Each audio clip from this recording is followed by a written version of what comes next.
We should be good. We should be good. The Untouchable True School Sports Empire proudly presents something the boxing games are missing. Hey, what's going on? It's your boy BT, and I came here to talk some boxing with the thousands of True School Sports subscribers. Now, it's November the 30th, 2021. This is, in fact, our last live of the month. So shout out to everybody.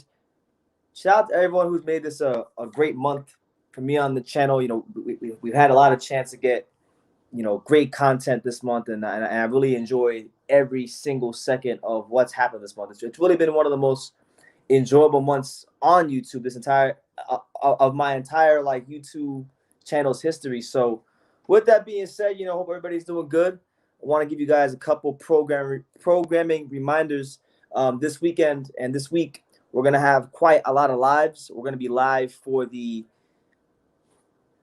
We will be live for the Thursday card on Shoulder. It's going to be the all heavyweight card with Cassius Chaney. He's taking on George Arias. You got Michael Hunter taking on Jerry Forrest. So we'll be live with that on Thursday. Saturday, there won't be any live fight reaction because there won't be any nighttime live fight reaction because I'll be at the Devin Haney fight. But there will be a daytime live fight reaction. I'm going live for Anthony Yard versus Lyndon Arthur. That'll be in the early in the day. So if you want to stop by for that, there's that. And then Sunday's the big one. So Sunday's the one that I'm sure you guys are all looking forward to.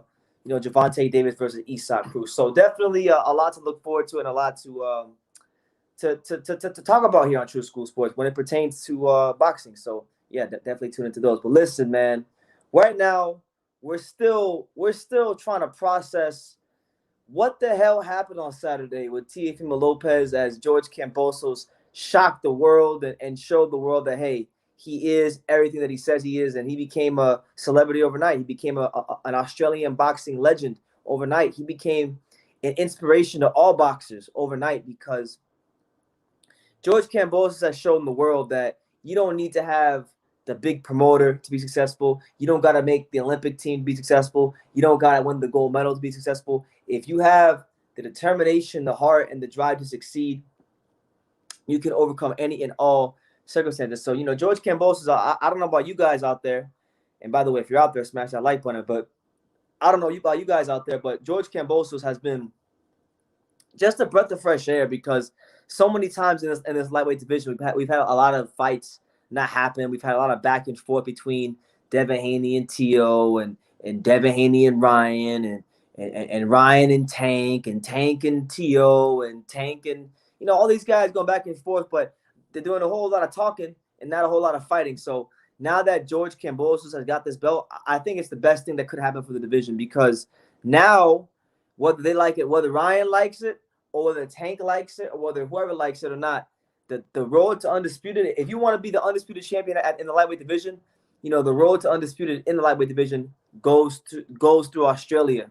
George Kambosos is the A side. He's got countries behind him. He's got Greece behind him. He's got Australia behind him. He's got some of the Philippines behind him because of his association with Pacquiao. So he's not like these other guys. The guy can put people in seats in Australia, and it's going to be a lot of I like it because we're going to see how serious Ryan Garcia is about his career, which we already had questions about. We're already going to see if Devin, if he beats Jojo, of course, is he serious about being world champion? We're going to see who's really serious about being world champion because I'm not a believer in these guys. I mean, I believe in Tio. Yeah, he lost his fight, but Tio actually, he did what he had to do to become champion. These guys haven't done what they had to do to become champion, so we'll see when push comes to shove if they're really about it, But let's get to some comments because I do see I have a couple. Carl Hansen, shout out to him. He says, "I can't wait for the chat, boy." Shout out to you, Carl, out there in Australia. I'm sure you're still happy about what happened. Was Amir Khan a real world champion when he beat Koletnik for the regular WBA championship? Just curious. I don't think they had super titles back then, so I believe he was. I think all the top 135 pounders beat George Kambosos. Well, you're alone on that one. I don't think that. I don't know. I think they're all competitive fights. I think people are making the same mistake when they talk about George against Devin or George against Ryan or George against one of these other people, they're making the assumption that talent and skills are going to be enough to beat George Kambosos. And like I've said many times, and like I've said on Instagram, like I've said in previous videos, George Kambosos isn't a manufactured fighter the way your favorite fighters have been manufactured. This is a guy that tested himself both as a contender and both in the gym, sparring the biggest, baddest motherfuckers possible, from Manny Pacquiao to Jose Ramirez to Sergey Lipinets to just whatever they could find. Ray Beltran to Xander Zayas to Amir. He's seen the styles. He's developed his skills. He's put in the hard rounds, and he's actually done it under the lights too with the fights he's taken. So, I don't agree. I don't agree with that at all. A lot of people came into this fight thinking that George Kambosos was just this front foot slugger, and he showed that he has great understandings of distance and timing, and that he'll outbox you if the time comes. And look, George Kambosos ain't afraid of nobody. George Kambosos wasn't afraid to be in the trench with Tio, so he's not going to be afraid to be in the trenches with these other guys. Straight up. Melo says if Haney and Tank fight, is the winner the undisputed regular champion? Yeah, the winner is the undisputed regular champion. Usam, what's good? Champion says, "What's up? What's up, BT? TFU needs a new trainer." I believe so. I think his father either has to leave him outright and let somebody else take the reins, or he's got to humble himself enough to be the assistant trainer and let somebody lead Tio, let somebody with more knowledge lead Tio and take a back seat. Because I think, look, you can't just hate Teofimo's father. Obviously, I know people do, but Teofimo's father has done a magnificent job taking Teofimo Lopez, being part of the reason taking Teofimo Lopez from where he's at to where he was. You can't hate on him. You can never take that from him. He helped make his son a world champion, so you can't take that from him. But yeah, I think their time has ran its course, and it's time to explore better options if they're interested in being successful. You know what I'm saying? And yeah, Manny Pacquiao doesn't spar a chump. So if Manny Pacquiao kept bringing this guy back over and over again, that should have been the first indicator that George Kambosos is no chump. And the fact that people still think he's a chump after he just beat Teofimo Lopez and schooled him, it's ridiculous. It's absolutely ridiculous. Teofimo was a horrible fighter, and the fight was close enough, and he almost knocked him out. He did almost knock him out. So I think Tio, if boxing is funny, right? At the championship level, boxing is a funny thing because when you're at that world championship level of boxing, the psychology of boxing, I think, is what matters the most, more so than anything at that world class level. So I really think if George Kambosos didn't drop Tio in that first round, I believe that Tio probably would have won that fight and edged it. I think the fight would have played out a little bit differently if George didn't set that tone early in the fight. But because he set that tone early in the fight, it allowed a pathway for him to beat him. And look, when we look at George Kambosos' last three fights, he's won all three of his last fights by split decision. He's the greatest split decision fighter of the modern era of boxing. I mean, I can't think of a fighter in recent memory that has fought at the world class level against top contenders and veterans in 3 straight fights, all of importance, and won all 3 fights by split decision.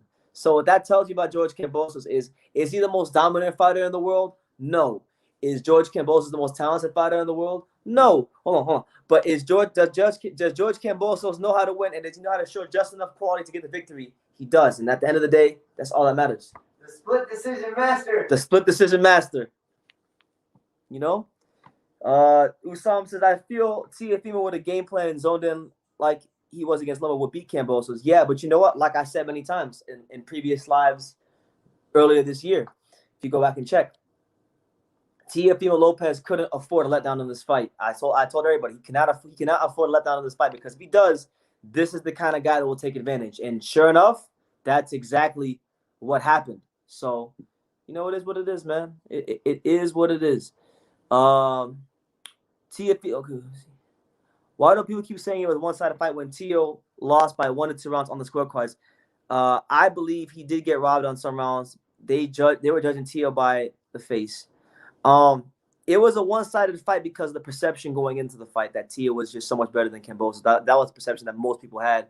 And the fact that George beat him up and outboxed him and schooled him so much early in the fight, that made it seem like it was a wider fight than it was. But I don't think it was a disputed decision for me. To me, he won that fight easily. It should have been a UD, and so should have Lee Selby. That should have been a UD. This should have been a UD. If there was any fight of the 3 split decisions Kambosos has had, the only one that I think actually deserved to be a split decision, ironically enough, was Mickey Bay. Mickey Bay is the only guy, in my opinion, that really fought George Kambosos to a split decision. T.O. didn't deserve a split. He should have lost by UD. And Lee Selby should have lost by UD. Mickey Bay is the only one that really got a true split decision against him and lost. T.O. looked like a mix between Wilder and Canelo. He was headhunting and like a motherfucker encountered and was countered all the time. He was.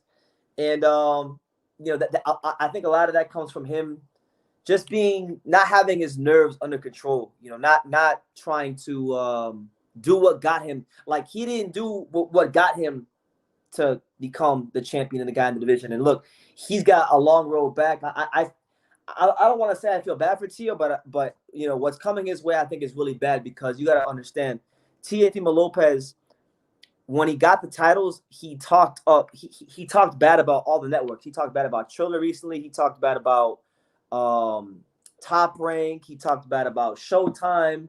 He talked bad about all these networks. So, and the promoters. So, I think Tio's gonna really be put in tough from this point forward, because of he has no leverage now, and of what he said about the promoters, in the past. Does the Florida boxing community claim George Kambosos now? George Kambosos was always claimed by the South Florida boxing community. I always told you guys that he trained at Sweatbox and he trained in South Florida. So he's always been claimed by the South Florida boxing community. Him losing or winning wasn't going to change that fact. Whether he won that fight or lost that fight, when George Kambosos hops on a plane from Sydney, Australia, and he does his training camp, it's going to be at Centennial Sweatbox Gym in Davie, Florida, with his trainer, the real 2021 trainer there, Javier Centeno. You know what I'm saying? You see, Haney and Loma outboxes him. Tank and Ryan knock him out. Bosa just had the fight of his life against a weight-trained fighter. All respect to Bosa, though. Well, let's use logic then. Okay, so you don't want to give him. You want to still throw salt on his. You still want to throw a little bit of salt on his name, even though he was a 13-1 underdog and won the fight. But last time I checked, Ryan Garcia isn't exactly a natural 35-pounder. He's a gargoyle. He cuts a lot of weight to become a 135-pounder. So if George beats Ryan, are we gonna blame it on Ryan's mental health, or are we gonna blame it on Ryan's weight? What's gonna be the excuse if George beats Ryan? What's gonna be the excuse if he beats Tank? What's gonna be the excuse if he beats Devin? I'm not saying he beat these guys, but in the event that he does beat these guys, because he's not manufactured like some of these guys you're mentioning. He's actually went and did it the hard way. He's went and got his success out the mud. He didn't have people saying he was going to be this great fighter when he was amateur. He didn't have people massaging his ego, telling him he's the second coming of Jesus in a boxing ring. No, he went ahead and had to prove it and earn his stripes. So I don't want to hear until these dudes step in the ring with George. I don't want to hear what they got to say about George. I don't want to hear what no boxing man's got to say about George until Devin or Ryan or one of these guys come see him. I don't want to hear nothing. Now, the question is this. This is the question we got to be asking, and this is the topic of the live. The question us as boxing fans got to ask, because we know that Ryan Garcia ducked Devin Haney when Ryan Garcia became mandatory for Devin Haney when he won the WBC Eliminator against Luke Campbell. So we know Ryan Garcia has been a diva in the past. We know Ryan Garcia has pulled out of fights. We know that Ryan Garcia has promised fans fights against Pacquiao and Tank, and hasn't happened. Made a lot of false promises. Will he go to Australia to fight George Kambosos? I seriously doubt it. Will Devin Haney go fight George Kambosos in Australia? We'll wait and see. He got to get past Jojo first. But the question we also got to ask, right, is will Devin Haney petition? Will he sign the petition to do everything he can in his power to make the fight happen with the WBC? Because I asked that question when Tio had the belt. I'm gonna ask the same question with George. These guys have all, and then with Tank, Gervonta Davis is only gonna fight these guys if everything is on his terms. And the reality is this: George Kambosos isn't like Tio. Unfortunately, he's got countries behind him. He's got people that will support him. All right. So, these guys gotta come see George. If you want to be the undisputed lightweight champion, you gotta come see George Kambosos. John Lejeune says Johnny Beck versus Andrade is a dangerous fight. It is, and I'm gonna get to that in a second. BT, Ryan and Haney ain't got no balls to leave their country, but you know who does? And I know you're not crazy about Duke, but you know who it is. Ryan. Who does? Ryan Haney. Oh, Tank? Talking about Tank, because Tank's fought in the UK once. Maybe Tank would. I think Tank, believe it or not, of those three, I think Tank would be the most likely to go to Australia if it came down to it, because George Kambosos is promoted by Lou DiBella, right? He's promoted by Lou DiBella. Lou DiBella is an affiliate with Al Heyman. I can see it happening, and it makes sense. We got a lot of comments, man. Let me see. I don't want to sound like a hater because this is truly how I feel. I'll bet any of them out they all beat Kambosos. We gotta see if they actually willing to fight Kambosos. But go ahead. Go to the sports book and go place your bets. That's not a valid point because there's no history of Ryan saying he has a hard time making 135. Tio said that the whole build-up. I mean, he hasn't said it, but come on, man. Like, you're gonna act blind? Like, Ryan Garcia is like this tall. It's not like we'll see. We'll see how it goes. I personally think that Ryan Garcia doesn't make the weight the easiest, but that's just my opinion. But there's no proof of that, so you got a point. But he doesn't even honestly. We don't even know if Ryan Garcia is gonna box again. He came out on Twitter, right? Because Ryan Garcia, he's the king of clout chasing. He came out and said, "Oh, I'll make my comeback fight versus Kambosos," but he wouldn't even fight Emmanuel Tagoe. You trying to tell me Ryan Garcia will fight George Kambosos for all the belts, but he wouldn't even fight Emmanuel Tagoe when Emmanuel Tagoe was his mandatory? When he was mandated to fight Emmanuel Tagoe, and that was a fight that was being discussed. Why didn't Ryan Garcia go fight Emmanuel Tagoe? Riddle me that.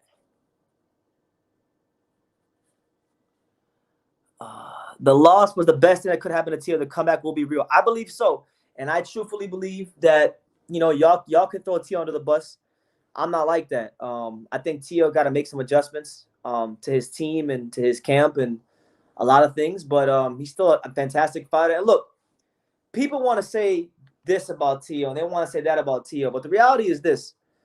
Teofimo Lopez is the guy that put it all on the line. He's the guy that really set this division on fire and lit it up. I mean, when we talk about Teofimo Lopez, we're talking about a guy that in less than 20 fights, he beat Lomachenko, he beat Kome, he beat Masayoshi Nakatani, he was Ring Magazine lineal champion, undisputed champion, and people had the audacity to fix their lips and flap their gums and call him a hype job. Well, guess what? If that's what a hype job is, then more fighters in boxing should be a hype job, and maybe the world will be a better place. Now, did he get what he deserved? Yeah, he did.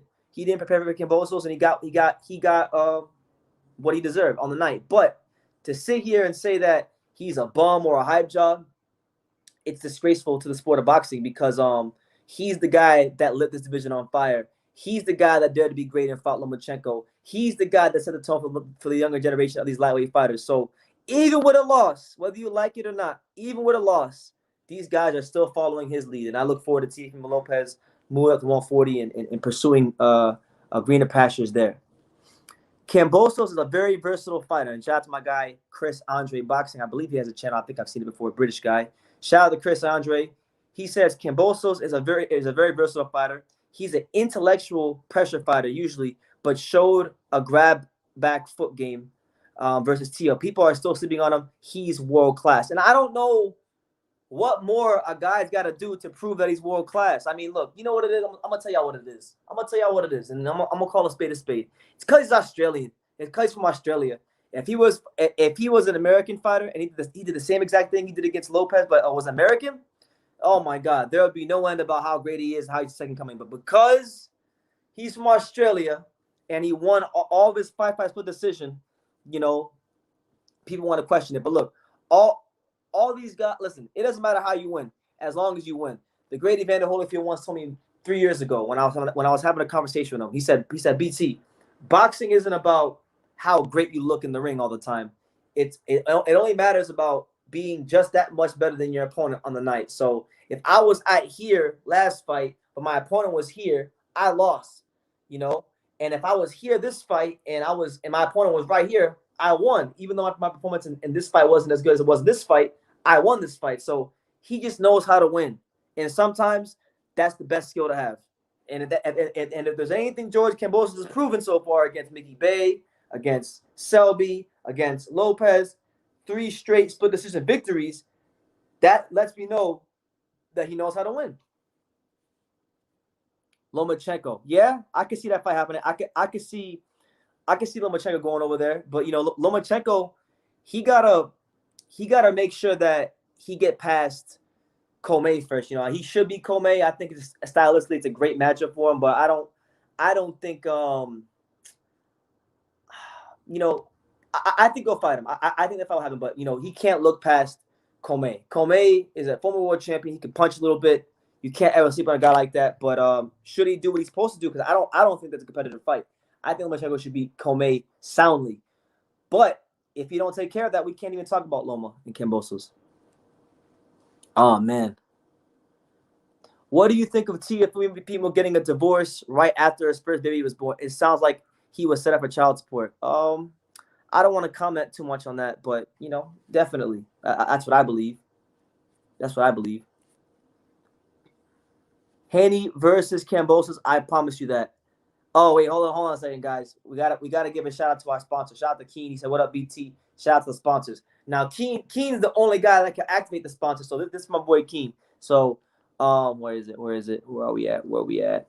True School Sports and everything related to True School Sports has been brought to you in part by our sponsors. And if you don't know our sponsors, you know, thankfully we got Jarrell Big Baby Miller, the former heavyweight contender, to let you know who our sponsors are. So Big Baby, let them know who sponsors the channel.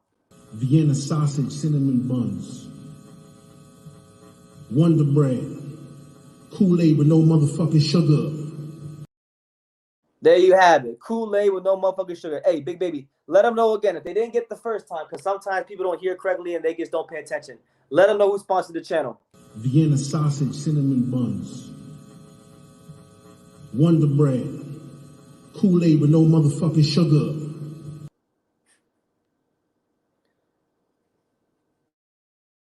All right, so look, man. Shout out to my boy King. Good to see you, champ.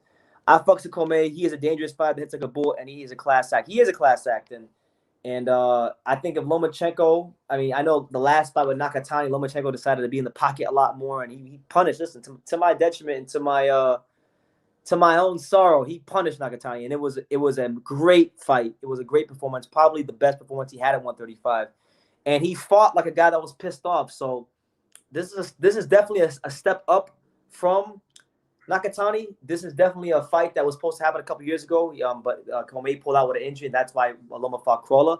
But it's a good fight, and I think if he can win that fight, you know, things bode well. I think Lomachenko versus Kambosos is a fight that could happen, and I love that fight. I think, you know, I like that fight for George. I don't even know who Tego is, honestly, so I can't speak on that. I'm looking at the fight stylistically. I don't care about who they ducked or didn't fight when they get in the square circle. I pick Ryan to win. Ryan's not gonna. Ryan ain't getting in the square circle. That's what I'm trying to tell you.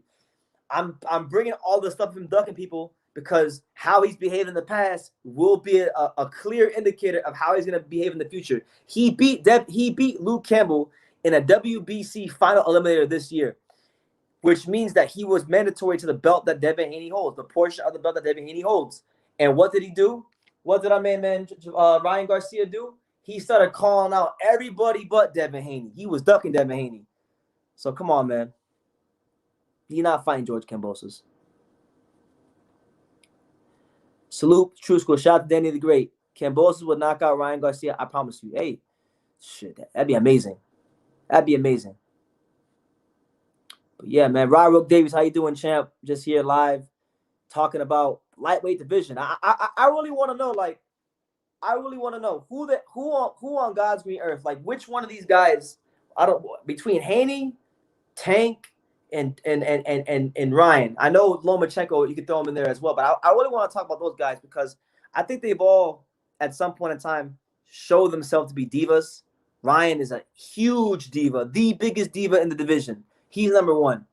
Devin's been a diva at times. Gervonta Davis, I mean, I like him, but I like all these guys really as boxers. I like all these guys, but they've all been divas. The only two guys in this division, the only three guys in this division, whether you like it or not, the only three guys at lightweight that have proven themselves to not be divas have been Kambosos, Tio, even though Tio was kind of a bit of a diva, but like he still fought people. Kambosos, Tio, and Lomachenko. Those are the three guys right there. Everybody else is up there to be questioned. Usam not having it. He says, "Fuck Ryan Garcia." Yeah, champ, I'm right there with you, man. I'm right there with you. Like Ryan Garcia, he's really okay. He beat Luke Campbell, good win. He really should have been he should have been in running for fighter of the year this year because when he beat Luke Campbell, that was in January. He had a head start on everybody this year. And I was thinking, you know what? Ryan Garcia is going to parlay this into being fighter of the year this year. I thought this was good. After he beat Luke Campbell, I thought that was going to be the catalyst to what was going to be a banner year for Ryan Garcia. And that's not how it's played out. He has ducked everybody and their mother. And now he wants to sit here and try to clout chase a real fighter like George Kambosos, who got it from the mud, who didn't have everybody and their mother massaging his ego when he was an upcoming contender and prospect. Fuck out of here. Earn your way to the shot. Your Instagram followers and your popularity ain't gonna get you there. Earn your way to the shot. Beat somebody else before you fight George Kambosos. Earn your way. I love how you're real, keeping it totally honest. You got to. You have to. I'm a boxing fan. Obviously, I'm fans of all the. I mean, I'm a fan of Lopez still. I'm a fan of, believe it or not, I'm a fan of Devin. I'm a fan of Ryan as a fighter. I'm a fan of all these guys as fighters. I think they're all talented. I think they all have their own abilities. But when it comes to the business side of boxing, that's a whole different side of the street. It's that different thing. So you gotta kind of separate these guys as fighters and businessmen. Haney and Tank can be greats. Ryan Garcia is a hype job and he knows it. I think Ryan could be a fantastic fighter. I just think it's all up here. I think he's still too mentally weak as a person to realize his full potential.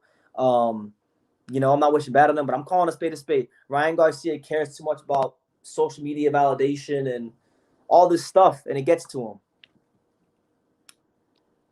Truth Loops, what's good? Champy says, what's good, bro? Looks like the Aussie boy may be the next Rocky. Congratulations. Yeah, shout out to George Kambosos. Australia's version. Australia. I almost used that Australian accent. Australia's version of Rocky Balboa. He's doing his thing right now. You got to give it to him. When it's earned, you got to give it to him.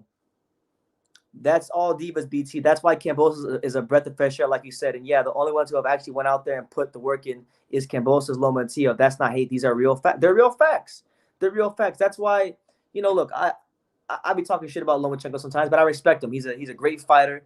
He's fought other fantastic fighters, and he's put it on the line. And he's still, look, nobody wants to talk about it because Comey isn't a champion anymore, but he's still putting it on the line. Comey's a good fighter. Comey can punch. Comey just knocked the fuck out of Jackson Mariñez his last fight. The same Jackson Mariñez that, in my opinion, and many people's opinions, outboxed Rolly. A good fighter in Jackson Mariñez he knocked out. Dangerous guy. So, he's still putting it on the line, showing you that he's a real fighter.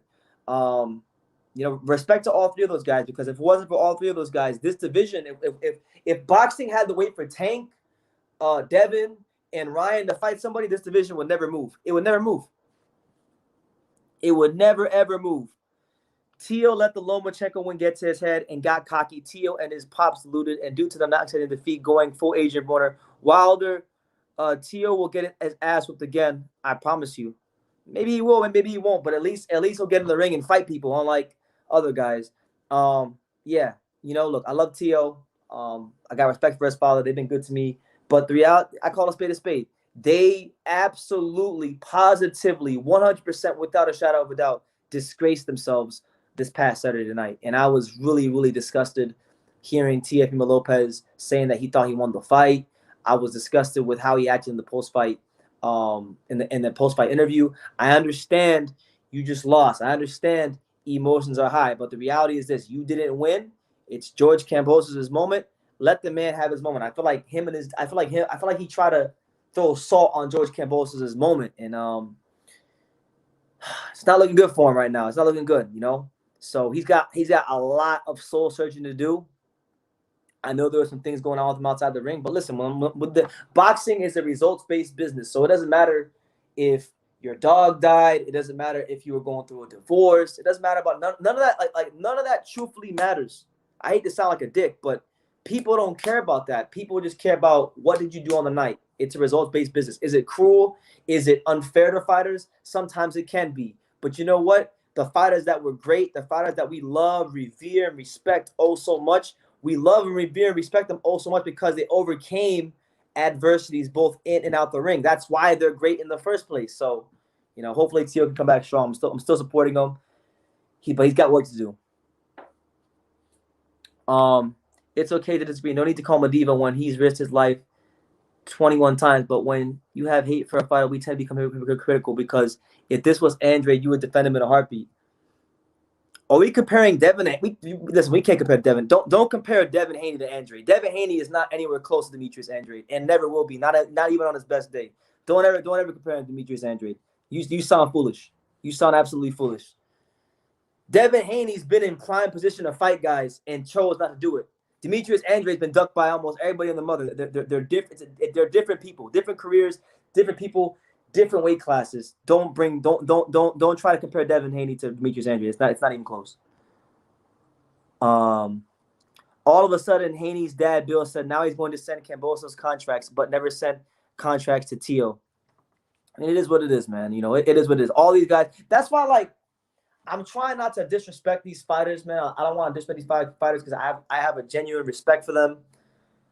And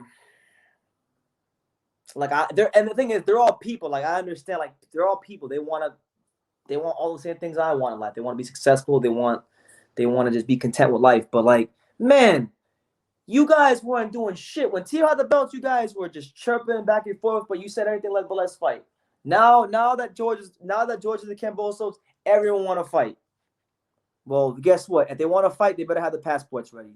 If you want to fight George Kambosos, you best have your passports ready. Because if you don't have the passports ready, then you know if you're not willing to go out in Australia, then you don't get to fight. Simple as that. I think boxing fans will benefit from this Kambosos win. And can you elaborate why? Yeah, I think it's great. I think it's good for boxing. For one, it's good because it shows it's a good message to send to the other guys in the division who have big names like your Devins and like your Ryans and like your Tanks, that they can never overlook any opponent, you know? So I feel like it's going to force them to continue to win and do well.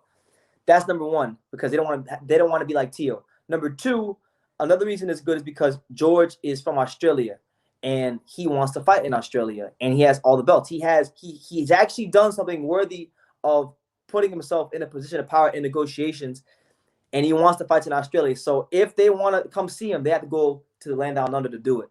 If they want to come see him, they have to go to the land down under to do it. And if they don't want to go to Australia to fight him, then I guess they don't want to be champion. So it's going to expose the real from the fake. So that's why I like it.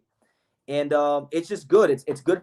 It's good overall for boxing. It's good for fighters that, you know, are on the. It's good for the upcoming fighters that aren't signed with big promoters or that weren't Olympians. Now they can look at George Kambosos as a great example, a shining example of someone that did it, got it out the mud without a promoter, without, you know, all the things that they say you need to have to be a star. You know, I would like to see Kambosos have a tune-up fight before he fights Devin Haney, and that's what I think is going to happen. That's what I think is going to happen. I think personally, look, I'll tell you guys what I think is going to happen. I think because George, I know George wants to fight Devin. I know George wants to fight these guys, but George has a manager, and his manager is one of the best managers in boxing. And his manager is gonna manage. He's gonna do what his job description says to do. He's going to manage him. So I think George will have a defense against somebody lower ranked in the top 15 in Australia. Then he'll do that. Then he'll do it. Then he'll do another defense in Greece. Then he'll fight someone big. That's what I think is gonna happen. If I was in George's position, I mean, I was Peter Khan and if I was handling George, that's what I would do. I would get George to fight fighters that he could beat one time in Australia, get back to the Australian fans, do a big event there, build his name up some more over there, put some money in the bank account, go to Greece, do it big, do a big fight. I don't know if they got any stadiums or venues in like Santorini, Greece, but if they got any stadiums or venues in like Santorini, Greece, because it's beautiful. Go over there, give the Greece fans a fight. Do something different, raise your profile worldwide, become a bigger star. Then you fight Devin or Tio or Devin or Tank, and those fights become bigger because George's profile become bigger, So listen, Peter Khan, Team Kambosos, if you watch this video, there's a free tip, True School Sports Advisory tip right there, free of charge. You don't gotta charge me nothing, just make the fights happen. Most of these fighters are full of shit. They are. Wait, wasn't Andrade in a position and had a fight signed with Jermell Charlo, and guess who pulled out? Yeah, he pulled out because the money wasn't right. The same reason Devin Haney was offering trying to lowball Tio and Rolly to fight. He didn't want to fight them because he lowballed them. The same thing.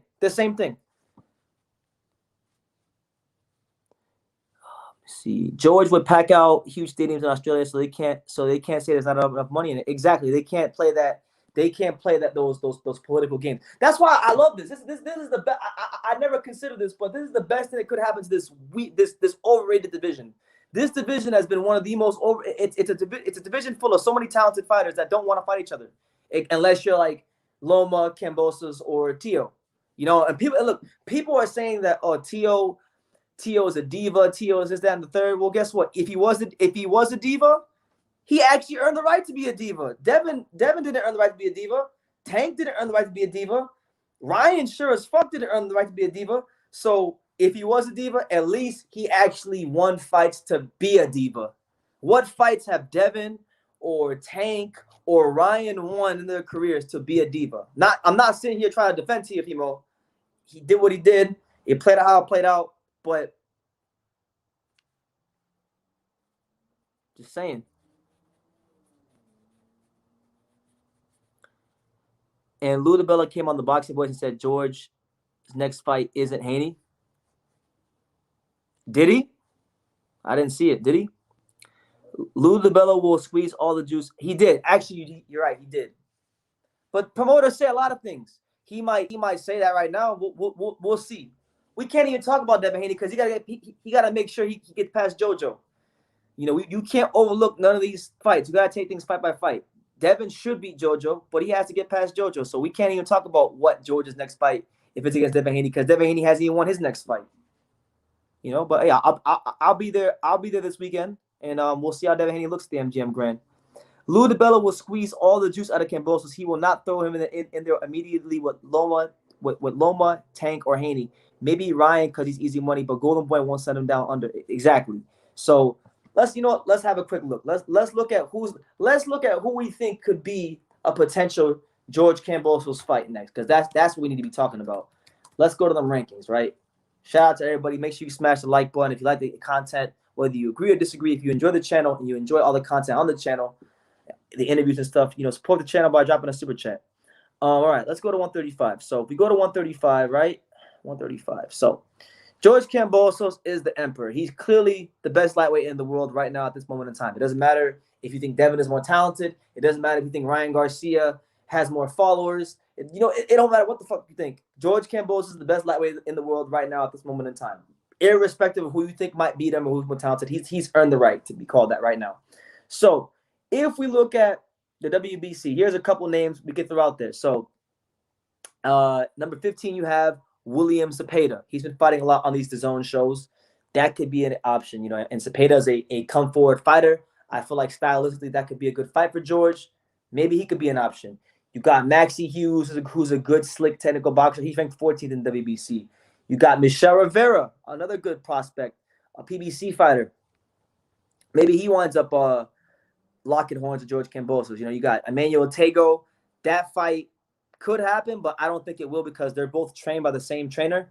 They're both managed by the same manager, and I don't think Peter Khan's going to want to throw one of his fighters in there with another one of his fighters. So I don't think that fight's going to happen next. You got Linares, who just lost to Haney. There's a couple fights. You got Frank Martin. Frank Martin's ranked number 9 in WBA. That's too risky, and Frank Martin's not going to really give him a style that I think will give him the kind of fight he wants. But Frank Martin's there. You got who else? Cruz is tied up. Dennis Baranchik, maybe him. There's a couple options. No, not a whole lot of options, but there's options for him.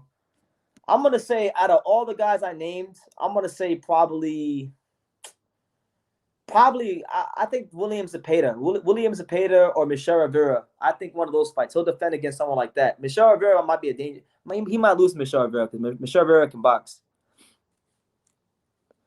Palm, my boy Aaron. What's good, Aaron? Good to see you, champ. I've been reading your comments. I haven't responded to them, but I've been seeing your comments. Shout out to you out there in Emsworth, UK. Hope you're doing well. You did call it. You did call it. Budo Central, what's good, champ? How you living? Chris Andre says, let's be honest. Tio aside, it's American fighters holding up the division. Loma, Kambosos, Kome, and Nakatani have taken the risk. I feel some of the American promoters are risk adverse. They don't want to put these guys in there because they want to make sure that it's worth their while before they even have the possibility of losing these guys. Because, look, at the end of the day, these fighters, when it comes to the promoters aren't looking at the fighters as fighters. They're looking at the fighters as investments, and they want to get the maximum amount for their investments. We've been waiting a long time for these fighters to fight. They ran out of bums. Now they got to fight each other. The next couple of years should be good, hopefully. Yeah, I think the longer, look, if you're a boxing fan, the longer George Kambosos holds on to this belt, the better it is for the division. Because God forbid, right? Let's just say what's the worst scenario that could play out for boxing fans? Not for the business, not for the popularity of the sport, but like for the competitive integrity of boxing. Because I'm gonna assume if you're here on True School Sports, you're just interested. You're like me. You're a boxing fan that wants to see the best fight the best as much as possible. So for the competitive integrity of boxing, I think the best scenario would be for George to hold those belts, defend them, and force the other guys to fight each other. Because if let's say Gervonta, let's say Ryan Garcia gets a belt, right? Ryan Garcia is not going to go in there and fight any killers right away. He's not going to do none of that. Ryan Garcia will probably fight William Zepeda. He'll probably fight all these guys. He will cherry pick that. He probably won't even fight lightweights. He'll probably fight guys that are 130 pounders because that's what he's been doing. He's been dragging guys up in weights and fighting smaller guys. Sam Sauce, he said, all right, champ, how's it going? I'm on the way back from the train from Liverpool to Manchester. The Merseyside derby's tomorrow. Yeah, don't remind me. I'm not looking forward to seeing Everton lose 10-0 against Liverpool tomorrow. Everton is an absolute disgrace to the Premier League right now. They are in shambles, and the whole club needs restructuring top to bottom. But that's another discussion for another day. Sam So said also, Kambosos, he was rocky in the training for this fight. He had the eye of the tiger. He did, and he's an absolute inspiration. He's an absolute inspiration to everybody in the sport of boxing. I think anybody who looks at George Kambosos and feels the need to hate on George Kambosos, you are a disgrace to humanity. I mean, George Kambosos, he deserves everything because he got it the hard way. I think Josh Taylor is winning those belts has made all the other fighters pull their fingers out. Yeah. Maybe TMT sends Rolly's bum ass to Australia to rekindle the relationship with Lou DiBella, then present Tank versus Kambosos in Las Vegas. Well, in Rolly's fairness, Rolly is a real fighter too. I mean, up until these false rape allegations, up until these false fake rape allegations that they haven't even proven, where Rolly hasn't even, I don't even think Rolly's talked to freaking police yet. Rolly was gonna fight Tank with 14 fights. He was gonna fight Tank on pay-per-view with 14 fights. So he showed that he may not be the most skilled fighter in the world. He may not be the most experienced fighter in the world, but he showed that he has the balls to fight a guy like Tank. It got pulled off. It didn't happen because of outside factors, but he's already won a record. He was on Instagram Live just the other day. He was talking about going to Australia himself. He wants to fight George Kambosos. He's calling him out. So everybody's calling out George Kambosos. Add Roy to the list. Shout out to all 87 of you here. If you're here right now and you're new to the channel, make sure you hit the subscribe button. There's a lot of great content here on True School Sports. Lots of interviews. Gonna be getting more interviews this coming week, so make sure you guys look out for that. Yeah, super chat, hit the like button, all that good stuff. Let me see. What's up, Johnny? Let me show him. They're not winning. They're not winning, Sam. Listen, I would like to see. I would like to see Everton win, but they're not beating Liverpool. Let me show him this. 13-0, one of those. What is this? Okay, go back. So my boy Johnny, he wanna show you guys something. He wants to show you Keith Hunter, this prospect. Where is it? This guy knocked out a gang member in the casino yesterday here in Vegas. Look at this. Oh, shout out to Keith Hunter. I don't know if y'all saw this. This was crazy. Keep watching. Keep watching? Yeah. What is this? Smash that like button.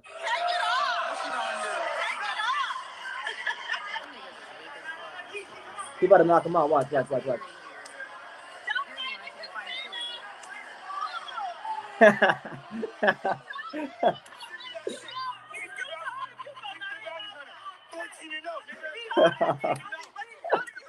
All right, Johnny. Oh, that's funny. That is not a good look. He knocked the dude out in the casino. Some guy wanted to fight Keith Hunter in the casino yesterday. Keith Hunter knocked him out and then turned to the camera and said 14-0. He's 13-0 on his record, but he knocked him out, so he's 14-0 now. So put some respect on Keith Hunter and don't run them sideways in the streets. M2M says, "Yo, I'm glad you're back." What you mean, boy? I've been back for a couple months now. It's good to be back. Lou is an experienced promoter. He knows he don't like George Kambosos' chances against the other 35s. He's going to try to get George a few defenses and make as much money as possible off of him. Watch. Well, no. George can beat those guys. George could beat a Tank or a Haney or a Loma. I'm not saying that I favor him against any of those guys, but to write him off is stupid. Y'all would be foolish to write him off. Like, his skill is extremely underrated. I don't know why you guys are still out here disrespecting. Hey, BT, what do you think about Gustavo Lemos, lightweight? He's Argentinian. I think he can be a possible opponent for Kambosos. I don't know anything about him. Johnny know who that is. That's a Johnny question. Johnny, what you know about Gustavo Lemos? He knocked out Margarito Paez in 2 rounds. Don't sleep on it. Gustavo Lemon? Yeah, that may be that Lemos. That Lemos. may be a bad. Is that a trap fight for George? He can punch. He can punch? He can All Argentinians can punch. I don't know anything about him, but if Johnny says that he's a dangerous fight for George, I'm gonna take Johnny's word for it because I think George is still outboxing him though to a 12-round decision. Yeah. Like 8-4, 9-3. Sam Saw says Tio has been a disgrace. He let the belts get to his head. Very obvious before the fight. Disputes with promoters, constant fighting because of the fight kept changing. He couldn't even accept defeat. He's weak. Yeah, it's a horrible look, man. It's a horrible look. His stock is way down, and anybody who hates Teofimo Lopez, he's giving them 100% ammunition. And truthfully, look, as a Tio fan and as a supporter of his, it's disgusting. It's really bad to see what happened on Saturday night.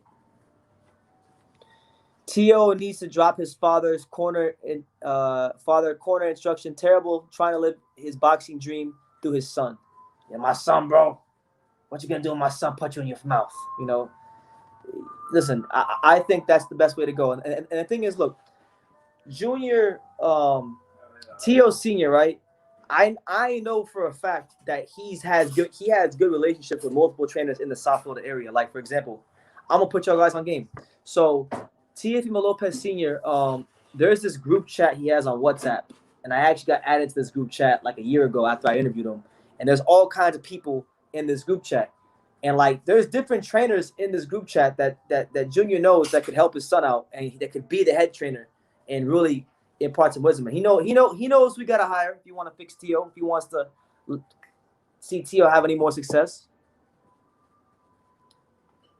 It's funny how all of a sudden George Kambosos is on the pound for pound list. You damn right. I got him. Listen, I'm going on record right now. I got George Kambosos beating. I got George Kambosos as my 2021 fighter of the year, and he's on the pound. He's on my pound list too. Pound number 4. Johnny got him pound number 4. I don't know where I would have him personally because I haven't sat down and done my pound list, but he'd be up there. See, shout out to my guy Troy. He said, "Bless up yourself." Shout out to you, Troy. Bless yourself as well. Bless all 113 of you guys watching, man. Let me know what city, what state, what continent you're watching from. You know, smash that like button. Subscribe if you're new to the channel. Lots of great content coming out. Lots of great things happening on YouTube. You know, I would say, man, there's no channel on YouTube you rather be at right now than here because we're getting a lot of interviews. We're going to a lot of fights. We're getting a lot of exclusive content. Y'all want to be a part of and see. So definitely do yourself a favor. Baki Hamna, he said, "What's up, BC? What's good, champ? How you living? You all right?" I think Tio is way better than what he showed. Where was that smart, calculated boxer I saw versus Loma? He let the power get to his head. You know, he mentioned it after the fight. I'm not going to use it as an excuse for Tio, but he mentioned it that he had some injuries going into the fight. But that's no excuse. You know, listen, no fighter ever goes into a fight 100%. So when fighters want to use the excuse card, no. He chose to go through it. He chose to go through with it. He could have pushed it back again. He would have got criticized for it, but he could have pushed the fight back if he knew he had a big problem. MAW says, Kambosos is not fighting no Gustavo's Lemos, man. George is going after them big fights. And he should. He's earned it. Go make money for yourself. Exactly. Mandatory offense against Gustavo Lemos in Australia. Nah, he gonna fight William Zepeda. WBC number 15 ranked. You got a loss? Who? William Zepeda? I think you do. Gustavo Lemos, undefeated. Yeah.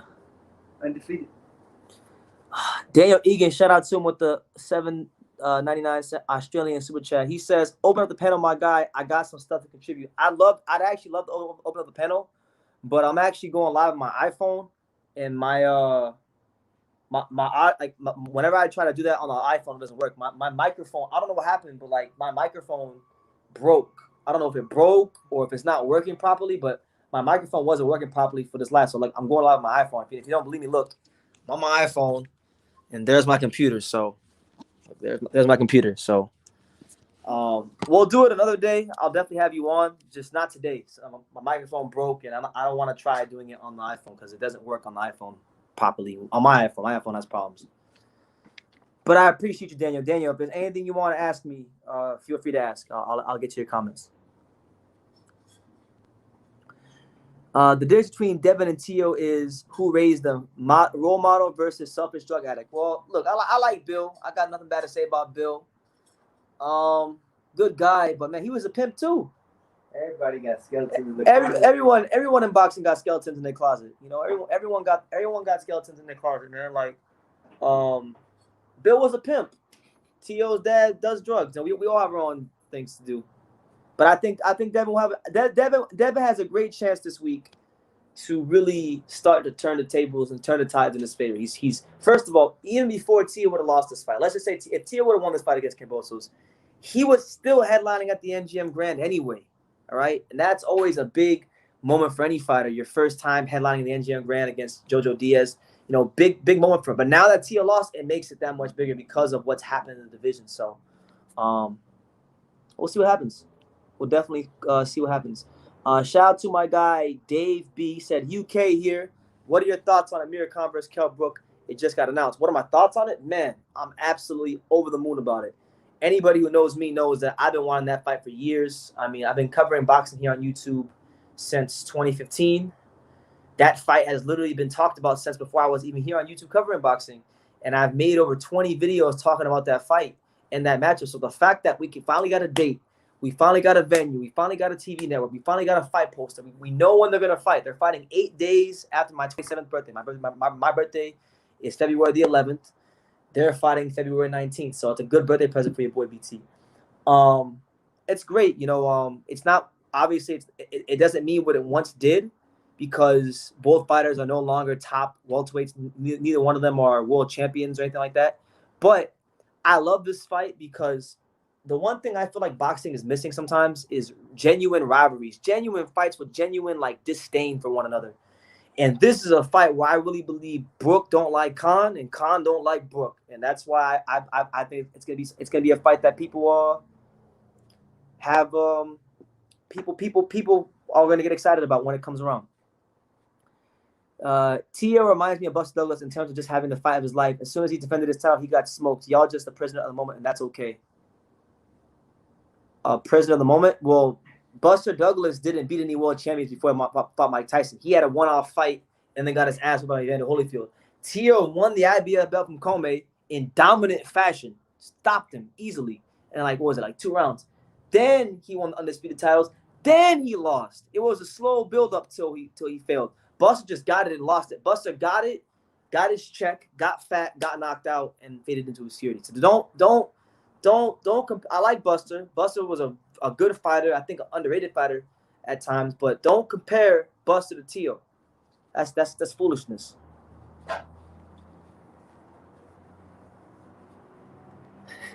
Key said, BT, let me find out you have an iPhone 4. I got the iPhone SE, which is they say it's like a 7 or 8. So the SE. Actual pimping, was Bill Haney doing actually pimping? Was he an actual pimp or pimping his son? I said what I said. I said what I said. Not the MGM Grand. It was a theater. It's a big difference. Who are you talking about? Devin? No. Devin's fighting at the Grand. He's fighting at the MGM Grand Garden Arena, right? I believe he is, because I didn't believe it at first, but then I checked and they said he's fighting at the MGM Grand Garden Arena. Let me double check, because maybe I'm wrong, but let me see. Yeah, he fighting Jojo at the MGM Grand Garden Arena, the MGM Grand, the same MGM Grand where Canelo just fought Plant, the same MGM Grand that Fury's fought Wilder, the same MGM Grand that's held numerous pay-per-view fights. So, big moment. I'd rather be a pimp than a junkie any day of the year. Y'all funny. ZZ was good. Shout out to you out there in New Jersey. Kevin Effect says, shout out to cool boy Stephen Fulton for the second time giving fans fight of the year quality. Definitely pound for pound. Listen, I'm gonna say it like this. I haven't sat down and actually done my pound for pound list. I'm going to soon, and that might be a live for later on in the week. But when I do my pound for pound list, my official pound for pound list, he's gonna be on it. There's no reason why he shouldn't be on it. Stephen Fulton is doing everything you guys ask your favorite fighters to do. You ask your fighters to be entertaining. He last 2 fights, he's giving you fight of the year, quality candidate type of fights against my boy, Angelo Leo, beat him. And then Brandon Figueroa gave you quality fights. Then the quality opposition. You guys ask these fighters to fight quality fighters. He's giving you quality. He's beating quality fighters. I mean, for Christ's sakes, he's got 20 fights in the professional ranks, just like George Kambosos. But of those 20 fights, 9 of those wins are against undefeated fighters. Almost half his resume is undefeated fighters, and it's not like it's just like bum undefeated fighters. I mean, Brandon Figueroa undefeated, Angelo Leo undefeated, Adam Lopez undefeated, Joshua Greer undefeated. He's being good, really good fighters. Know what I'm saying? Dave B says, new subscriber here, stay blessed. You do the same, Dave. God bless you, champ. Welcome to the channel. You untouchable too. You part of the untouchable empire as well, champ. Good to see you here. Chance Dotson says he's got Amir Khan by unanimous decision over Kell Brook. Nah, this fight ain't going 12. I don't know if Brook's gonna get stopped or Khan's gonna get stopped, but somebody's getting stopped. They're both too fragile, in my opinion. But we'll see. Should be fun. Watch it get a draw, and then they have to run that shit back. Probably. MAW says, I'm your latest subscriber, bro. You seem like real boxing talk to me. We try as much as possible. We're huge boxing fans here. Listen, you know what? I've been getting a lot of new subscribers. Recently. So if you're new to the channel and you're new to this live, because there's 113 of you here, let me give you guys some background on myself before I get back to any comments. Hit that like button. My name is Brendan Taylor. Okay, I've been covering the sport of boxing for 6 years, going on 7 next September. We've been all over the world. We've gone to the UK, boxing gyms and interview people in the UK. I'm from Miami area, a small town called Dania Beach, which is right in between Miami and Fort Lauderdale.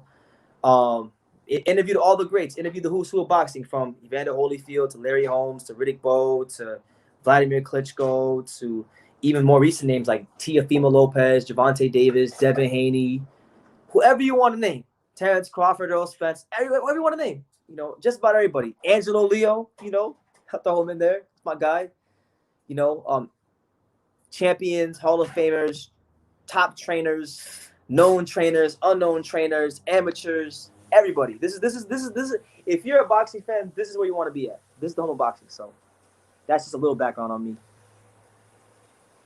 Tio acted like Broner 2.0, but man, he's talented. He needs to fix his head and regroup. Exactly. Once he fixes his head, I think he'll be all right. But that's a big if. That's a huge if. Do you think Lomachenko versus Coleman is going to do good at the Garden? I don't think Loma can sell, especially right now. He fought Rigo in the theater. I gotta see who's on the undercard. Let's take a look at the undercard because I'm not sure who the hell who's on the undercard. Now, if they stack the undercard with some like New York fighters that sell tickets, then he might do all right. But if they just threw whatever card together, they're absolutely screwed. So far, the only fighters on the card are Jared Anderson. You got Jared Anderson on the card. You got James Crunch Time Wilkins, who's a local New York fighter. He'll sell a couple tickets. Keyshawn Davis, you know, USA Olympians on the card. I don't know. I don't think he's gonna do that great. You think they can line Keyshawn Davis up and fight Lomachenko down the line? Keyshawn Davis versus Lomachenko? Yeah. They'd have to really fast track him because Loma's getting old. Loma's getting really, really old. Tio is a top tier talent, no doubt. He doesn't have the coaching behind him to be a dominant force like a Canelo. Yeah, well, listen, he can fix that. They know plenty of trainers. I'm sure plenty of trainers in boxing will be licking their chops to train Tio. It's just, you know, will Tio Fimo Sr. either A, humble himself to be an assistant trainer and let somebody who knows more than him be the head guy, or just outright let Tio go with somebody else? You know, that's the real question. Andre asked, BT, having known boxers and being close with them, how much does a bad weight cut affect their performance? It's a lot. I mean, these fighters, man, listen, for anybody out there that's watching this live, if you know a fighter personally, you can attest to this. When you get around a fighter during fight week, it's like being around a moody woman when it's that time of the month, you know? Those last couple of pounds are very, very tough for a fighter to get off. I mean, I want everybody out there to think about how angry you get when you get hungry. Because, I mean, Johnny will tell you, my boy Johnny will tell you, when I don't eat and I'm hungry, I want to hurt somebody. But this is what fighters go through for, like, you know, a week to 2 weeks, cutting the weight. So it could really affect their performance. Psychologically, it could affect their performance because they won't feel confident going into the ring. It could affect their punch resistance because the more weight drained the fighter is, the less fluid there is around the brain, and the less fluid there is around the brain, the less punch resistance they have. So it's a very, very big deal. Easy Dime says Tank is the best 135 pounder in my opinion. Well, look, I'm really excited for Tank because Tank's got a fight this weekend with a come forward fighter in Isaac Cruz. You know, Isaac Cruz is hungry. Isaac Cruz is going to come to win. Whether he wins or not, you know, that remains to be seen. I don't think he will. I think his style is perfect for Tank. But, you know, Tank's got a lot of skills. You know, Tank's an extremely hard puncher. He knows how to break people down. He can box a little bit. You know, there's still some things in the boxing ring I don't believe Tank is showing just yet. So, you know, it's not a crazy opinion. Hey, new subscriber here. I heard you giving out Nando's soon. Only to you, champ. Only to you. I haven't forgotten. Funny. BT, did Kambosos and Fulton just bump Ioka off your pound list? No. I'm gonna find a way to include Kazuto Ioka on the pound list because he deserves it too. One of the bigger names is gonna have to get bumped off the pound list. Ioka's gonna be on there, but he's gonna be there. He's gonna be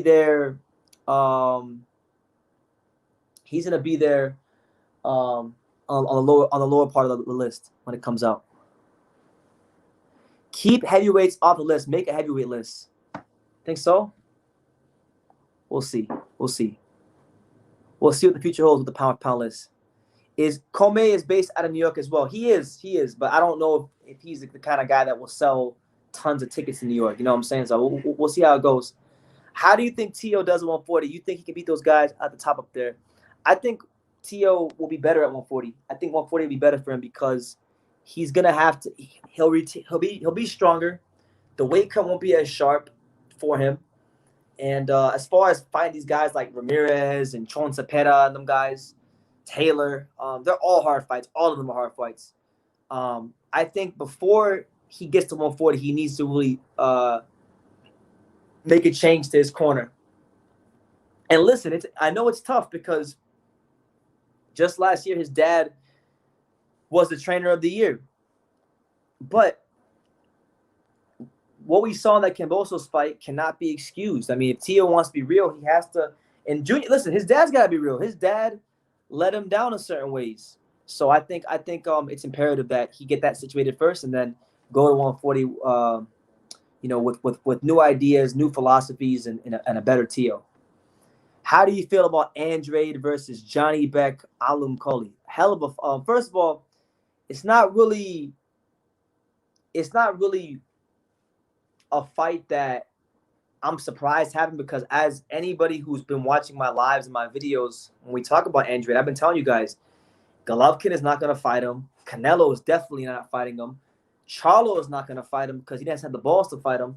So I think I always said that the most realistic fight for Andrade next was going to be Johnny Beck Alum Koli because he was number 2 ranked in WBO. Bob Miram was gonna push for it, and he's done that. And yeah, so we'll go ahead and we'll see what happens. But I like the fight. I think it's a dangerous fight for Andrade because of Alum Koli's amateur pedigree, because of Johnny Beck's punching power, because of Johnny Beck's boxing skills. These things can present some problems for Demetrius Andrade. Funny enough, right? I actually did an interview recently with Quantavious Cash, who's fighting this weekend in Las Vegas on the Devin Haney undercard. He's fighting like Amir Williams, good fighter. And I think he might even get to upset that fight. It's going to be a good fight. But Quantavious Cash is an extremely experienced fighter. He's got like 16 fights as a pro, but his experience in the gym is crazy. I mean, he sparred all the world champions. He sparred Caleb Plant. He sparred Sean Porter. He sparred everybody and their mother. And 2 of the guys he sparred with have been Demetrius Andrade and Johnny Beck Alum Koli. And when I interviewed him, he said that Johnny Beck was the first person he ever sparred that made him feel like a kid. And he's even went ahead and told me that, like, hey, if Boo Boo fights him, he thinks it's an extremely dangerous fight for him where Boo Boo could potentially lose. So we'll see. It's a great fight. It's not going to get the credit it deserves because Johnny Beck is not a name that's known amongst casual boxing fans. But to Johnny Beck's credit, along with the amateur experience, he beat Rob Brandt, and Rob Brandt was a former world champion, and he beat Rob Brandt soundly the first time he fought him because I know Murata beat Rob Brandt and knocked him out. I think it was like in 2 rounds in the rematch, but Johnny Beck did that shit right the first time. And don't be surprised. Don't be surprised if Boo Boo loses or if Boo Boo has a tough fight. It's that tough of a fight for him. I'm picking him. I think the difference in that fight is going to be Boo Boo's footwork and the angles, but it's a tough fight nonetheless. Are you excited for Artur Beterbiev versus Marcus Brown? I think Brown has a chance to win. It'll be good for America. Don't forget, this is Beterbiev's last fight with Yvonne Michelle, who sued each other and Lock-in. I wouldn't say I'm excited for it right now. I'll probably get excited more for it when the fight gets closer because right now I'm focused on this stretch of lightweights, with Tio and Kambosos recently. Now we got Devin versus Jojo, and then Tank versus Cruz. After that happens, I'll probably turn my attention more to it. But it's a good fight. Marcus Brown was a highly touted amateur, 2012 U.S. Olympian. A guy that really people had high hopes for coming out of the amateur ranks, going into the professionals. And he hasn't quite lived up to it yet. And I think this has a chance to be a signature fight. So we'll see what happens. And it's always good to see Beterbiev in the ring. We're going to see if Beterbiev can maintain his status in boxing as the only world champion with the 100% knockout ratio. We'll see. They take over, lost my respect. They'll have to earn it again, starting with accepting the L. Yeah, I agree. They have to really, because they lost some respect from me, and I really hope that they do that. Hey, BT, did Andrade request for his mandatory against Charlo yet? Yeah, Eddie Hearn wrote the petition. He wrote the petition. They've already went ahead and requested it. So, we're still waiting to see what happens next. I heard Tio broke up with his wife and his dad was drunk during the fight. Tio had many distractions and anger issues. But listen, that could be true. But every fighter in boxing, I'm sure George had plenty of things. I mean, George had to leave his wife and his 2 kids. He had to leave his pregnant wife in Australia to fend for herself while he was in camp. So he had things to deal with too. So we can't use that. Yeah, Tio has things to deal with. I mean, not for nothing, right? I saw Teofimo Lopez and his dad the night of the Michaela Mayer Hamadouche fight at the Virgin Hotel, and his dad was drunk that night. So when I said hi to him, so it is what it is. You know, we got to overcome things. Slugfest says, all right, BT, I'm going to head out. But as always, fuck Andrade. Yeah, well, as always, Montana Logan is going to get his ass knocked out by Josh Taylor. In fact, he's going to get his ass knocked out this weekend, Slugfest. And I put that on Ohio. Know what I'm saying? BT, they already ordered Andrade versus Johnny back. I know. And it's a great fight. It's not going to get a lot of credit from most boxing fans, like people who love Canelo and want to discredit Andrade at every point, at every single chance. They're gonna say, "Well, Demetrius Andrade, he's not fighting nobody. He's fighting another bum. He's doing this and he's doing that." But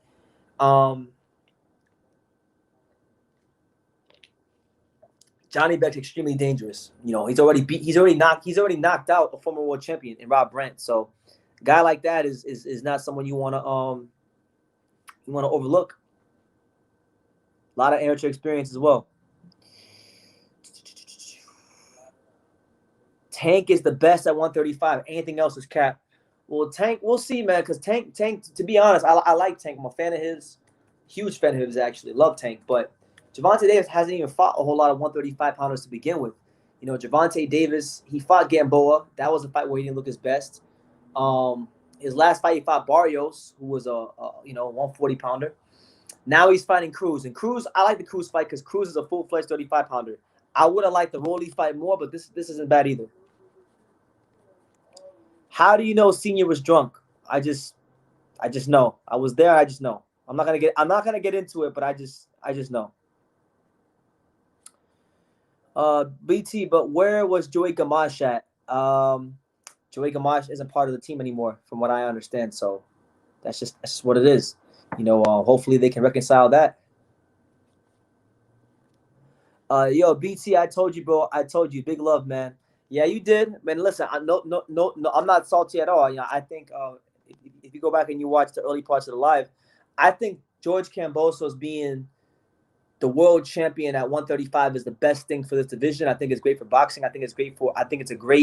He's a great example for young fighters. He's a great example to all fighters, really. So, yeah, you know, shout out to George Kambosos, the fighting fighter of Australia.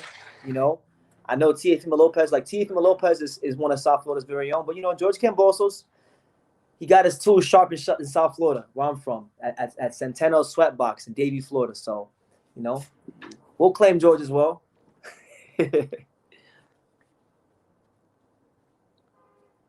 If Tank is the best, then why has he ducked Lomachenko for 7 years? Has it been 7? I don't think it's been 7. It's been more like, if he's ducked Lomachenko, it's been more like 4 or 5, not 7. 7 is stretching it. 7 is being a hater. If you say it's been 7 years, you're being a bit of a hater. It's been more like 5 or maybe 6, but not 7. 7's being a hater. You gave him airplay when no one spoke about him, bro. Everyone thought Lopez would walk straight through him. Well, look, I'll tell you this, Carl. I don't know. I think you said you're a newer subscriber. If you go back in my archives, if you go back deep in my archives, there's videos on this channel. I mean, when this fight first got mentioned last November, there's a video titled "Teofimo Lopez versus George Kambosos is a better fight than you think." That was November of last year. Then April, I did another video talking about how I thought this was a trap fight. So I've been giving George his due. You know, I still want to cross paths with him. I've heard that George Kambosos is going to be here in Las Vegas this weekend. So if he is in Las Vegas this weekend, hopefully me and George can cross paths. I love to meet him. I love to get him on the channel because I don't know how we haven't crossed paths. I don't know what it is. But hopefully our paths can cross this weekend in Vegas. You know what I'm saying? But it's your boy BT, the untouchable True School Sports Empire. Make sure you guys hit that like button, smash the like button, super chat, all that good stuff. Where's Hyro at? Hyro says, Luke 4:43. So Hyro's out here dropping the Bible scriptures. So hey, we're gonna read it to you guys. He says, so Luke 4:43 states, "But he said, I must proclaim the good news of the kingdom of God to the other towns also, because that is why I was sent." Absolutely, amen, and God bless everyone out there. Shout out to you, Hyro. Andrade would never gets credit versus Andrade will never get his credit. Same versus Johnny Beck. Why are people always hating on Andrade so bad? Because it's just it's the easy thing to do. That's why. Most people in life, in general, wanna take always want to take the easy road and always do what's intellectually easier to do. You know, that's why. You see, Tank stopping Pedraza proved he's better than Loma, in my opinion. Ever since then, Floyd don't want him to surpass him. Do you think that's what it is? Because I know a lot of people think that. A lot of people say, Floyd is a hater, and Floyd wants to make Tank a star, just not a bigger star than him. Oh man, here goes Hyro. There you go again. There you go again with that bullshit. He says Marcus Brown will shock the world, man. I can feel it. Well, look, Hyro. I don't have a dog in the race. I'm not the biggest. I mean, I don't hate Peter B, but I don't love him either. I don't hate Brown, but I don't love him either. I'm kind of indifferent towards the fight. I'm just gonna watch it. But Marcus Brown is our American Olympian, so we'll see let's see what he can do. Let's see what Marcus Brown can do against Artur Beterbiev, the only world champion in boxing with a 100% knockout ratio. The man that retired Alexander Vazdik. That guy's dangerous. So if Marcus Brown could get that scalp on his resume with Beterbiev, that does wonders for him. I think George has the skill set to make the adjustments for Haney, Tank, or anyone else. He has the skills, he has the adjustments, he has the self-belief, he has the mentality, he's got the ring experience. I agree. I absolutely agree. Shakur Stevenson and Chris Colbert will become the most ducked and avoided fighters in boxing. They have crazy skills. Love your content. Keep on grinding. Thank you, Romeo. Appreciate you and hope you're doing good wherever you're at in the world. God bless you. Both good fighters. I don't think there really needs to be any ducking and dodging, because I think those two should fight each other. They've both been chirping a lot on social media. They should fight each other next. Where do you think Wilder's going next, if anywhere? I have not the slightest clue. I think maybe Deontay Wilder fights the winner of Luis Ortiz versus Charles Martin, because for those that know and for those that don't know, Luis Ortiz and Charles Martin are fighting each other on New Year's Day in South Florida, and the winner, they're both PBC, so that would make a lot of sense. They could do the Luis Ortiz trilogy fight, or they could do Charles Martin, the All-American fight. Martin was a former world champion.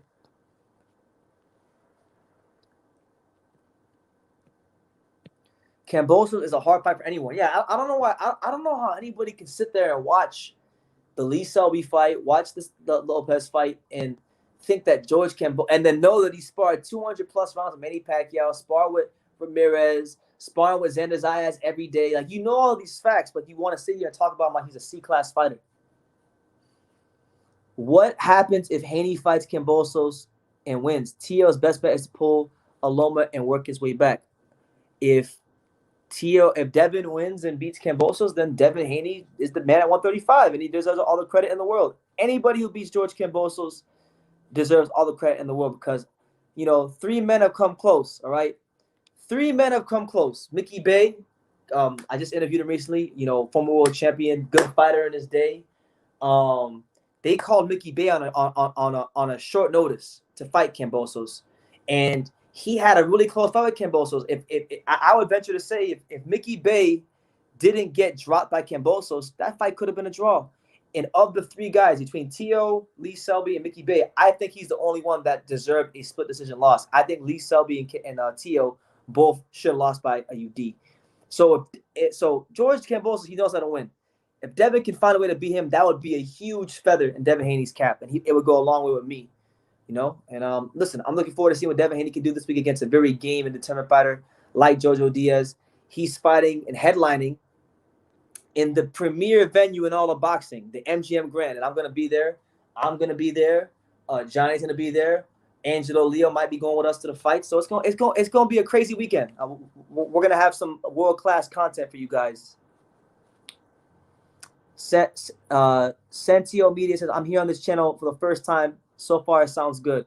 Well, good to have you, champ. Welcome to the Untouchable True School Sports Empire, the home of boxing. We got all kinds of great content on this channel, from world-class interviews to, live fight reactions to all kinds of stuff. Check me out, man. Lot of great content over the years. Go dig in the archives. Thank you. I'm from Anderson, Indiana, and since this Lopez loss, do you think Tank will stop Lopez, or that Tank will box his head off? I think that's a 50-50 fight. I feel like Tio in this fight, his lack of him over relying on his power, it was his detriment, and it'll be a good thing because it'll force him to start boxing more, which he can box a little bit. He fell in love with his power. And look, I like Tank, and Tank can punch, but there's a reason why Tank's not fighting. Most of his fights have been against full-fledged guys at the weight class. I think there's something about Gervonta Davis that Miller Promotions knows that we don't know. I think Gervonta Davis might have a bit. He might lack some punch resistance. So I feel like Miller Promotions is reluctant to put him in there with a big puncher. So to me, that fight is a 50-50 fight. The biggest fight in boxing is Kazuto Ioka versus Joan Cajas. Tanaka ain't a bum. If he was a bum, I wouldn't have praised his win so much. Not the same for Martinez versus Richard Comey. Yeah, Jairo, Joan Cajas versus Ioka is a huge fight, and hopefully we can get Joan Cajas' manager Sean Gibbons on the channel before it happens. And maybe we can get Cajas on the channel too before that fight happens. But big fight at 115. Great fight. I mean, for those of you out there, for all 97 of you out there, if you don't watch the smaller weight classes and you want to see a great fight, watch this fight December 31st? December 31st in Japan. You're gonna have the IBF champion Joan Cajas, who's made eight successful defenses of his title, the longest reigning champion in the weight class, taking on Kazuto Ioka, Japan's first 4-division champion, fresh off of his win against former pound-for-pound caliber fighter Kosai Tanaka. So definitely one you want to check out. Can you explain how Devin and George both hold a WBC belt at the same time? And look, for my boxing fans that may not be as astute as myself or may be confused, I will do my best to paint the picture of why things are the way they are. So, sometime around 2020-ish, sometime in 2020, the WBC and Mauricio Sulaiman got this great idea to make this thing called the franchise championship belt. And the real reason they created it wasn't for Devin, it was for Canelo, but they have it for other weight classes. And the WBC at first decided to designate certain fighters as franchise champion. And basically what the franchise championship belt is a belt that supersedes the world title in the weight class you fight in. So what the franchise belt allows you to do is move up and down weight classes as you see fit. It supersedes and is better than having a regular world title in the WBC's eyes. It's kind of like the WBC's version of a super title, kind of like what the WBA does with the regular titles. That's what this is for the WBC. But what it does and what it's been bad for is it's muddied up the waters, and it's caused too many disputes when there shouldn't be any, because the reality is this, like MAW says, George Kambosos is the lineal Ring Magazine world champion. He's the man who beat the man. So there really should be any dispute. But because of boxing politics and the minutia of boxing, that's why we are what we are. That's why we are what we are, unfortunately. So I hope that clarified it for you a little bit. If Haney beats Kambosos, then Haney will win the franchise and lose the WBC regular belt. So by Haney's logic, by Haney's own logic, he won't be undisputed. And you're right, he won't be undisputed. So, if I was Haney, I would start recognizing that George is the undisputed champion, because if you win the franchise belt, then you're no longer the WBC regular champion. Shakur versus Tank. who do you favor? Now, look, I don't know, JD. I don't know if you heard me say this before, but I'm taking. Listen, when it comes to all these fighters from 130 to 135, I'm taking Shakur Stevenson against the field. That means I'm taking him against Tank. I'm taking him against Devin. I'm taking him against Tio. I'm taking him against George Kambosos. I'm taking him against Chris Colbert. Whoever you want to name, I'm taking Shakur Stevenson against anybody. I'm glad I found you guys' channel, and I'm glad you found us too. I'm glad you're here, ZZ. Good to have you here, and then shout out to all my subscribers, both old and new. I appreciate everybody the same. You know, I'm very blessed to be here and interact with you guys. Sean Porter's podcast, mate. He said he saw Devin spar and was looking amazing. I see Haney stopping Jojo late in the round by stoppage. I've heard the same thing because if you don't know, I'm good friends with one of the guys on the Sean Porter podcast, Sean Zattel. Great friend of mine. We talk all the time about boxing. He's told me in great detail that Devin Haney is looking sensational in sparring. He's, you know, that's why I'm excited for this fight because he's painted the picture that Devin's going to be a different fighter this fight, a better fighter, a more hungry fighter, you know. So we'll see. We'll see. And the best part about it is I think Devin's going to have a fighter in front of him with the style for him to showcase his skills, you know. I want to be excited about Devin Haney. I want Devin Haney to do well. I want Devin Haney to actually validate the hype. But so far, for my money, he's been good. He's shown some great skills, but I still need that extra bit of quality from Devin I haven't quite seen yet. So hopefully we see it this week. The Green Man says, this channel is unbiased. It's really refreshing to sit back and enjoy your take on things. Respect. I just subscribe. Well, I try to be, man. I'm you know, there's certain things I can't be unbiased. I'm being honest, but you know, we try our best. We strive to be unbiased. We strive to give every fighter in boxing a fair shake. So good to have you here. I really liked Tio before he won the belts, but man, he became another person afterwards. Yeah, you know, they say when you get some money and some status, well, money doesn't change you. It really makes you more of what you already are. You know what I'm saying? So, you know, hopefully it humbles him and God can get a hold of him. And you know, he can get back to being the Teofimo Lopez that lit 135 on fire and got boxing fans universally to love and respect him. What's up, BT? Can you explain what happened with Lopez versus Kambosos this past week? Yeah, you had one guy in Tio that overestimated his power and underestimated the ability that George Kambosos was bringing to the ring. And then in George Kambosos, you had a guy that was one of the most determined fighters I've seen in recent years. I mean, this guy, everything, a lot of times you watch these interviews, right? And you hear these fighters say what they're going to do, what they can do, what they can't do. And then the lights come on and they don't deliver a performance that matches what they were saying in all the media interviews. But for George, it was like the opposite. It was almost like the performance was better than the media interviews because he showed a little bit of everything. He showed boxing skills. He showed power. He showed grit. He showed determination. He showed everything you'd want in a fighter.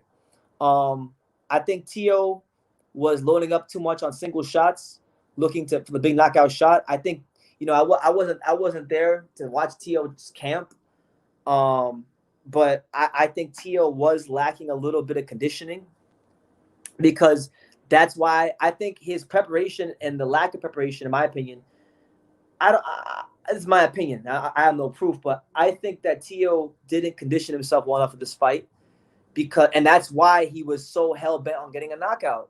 You know, because the Teofimo that I knew, that I saw in June, that was initially getting prepared for Kambosos, that guy I think would have beat Kambosos. But this guy, I don't know, something was just different. I don't know if it was his training camp. I don't know if it was outside the ring stuff. But either way, you cut it up, slice it, and dice it. He just lost to the better man. That's really all I can say. Reese Song, shout out to you from London.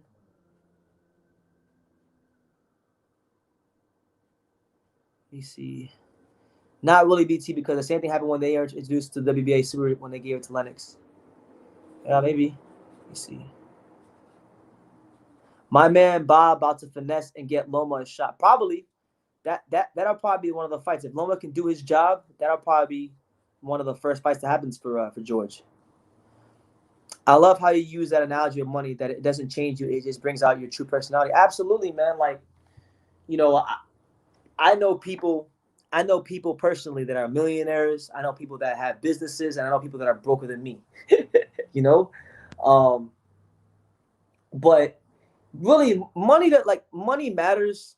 Money matters when you get it, because money only matters when you have money. Because like once you get the money, whatever is wrong with you before you had money is going to be exposed times 10 when you get money. So if you were arrogant and you thought you were better than everyone before you have money, you're going to be that times 10 when you get money.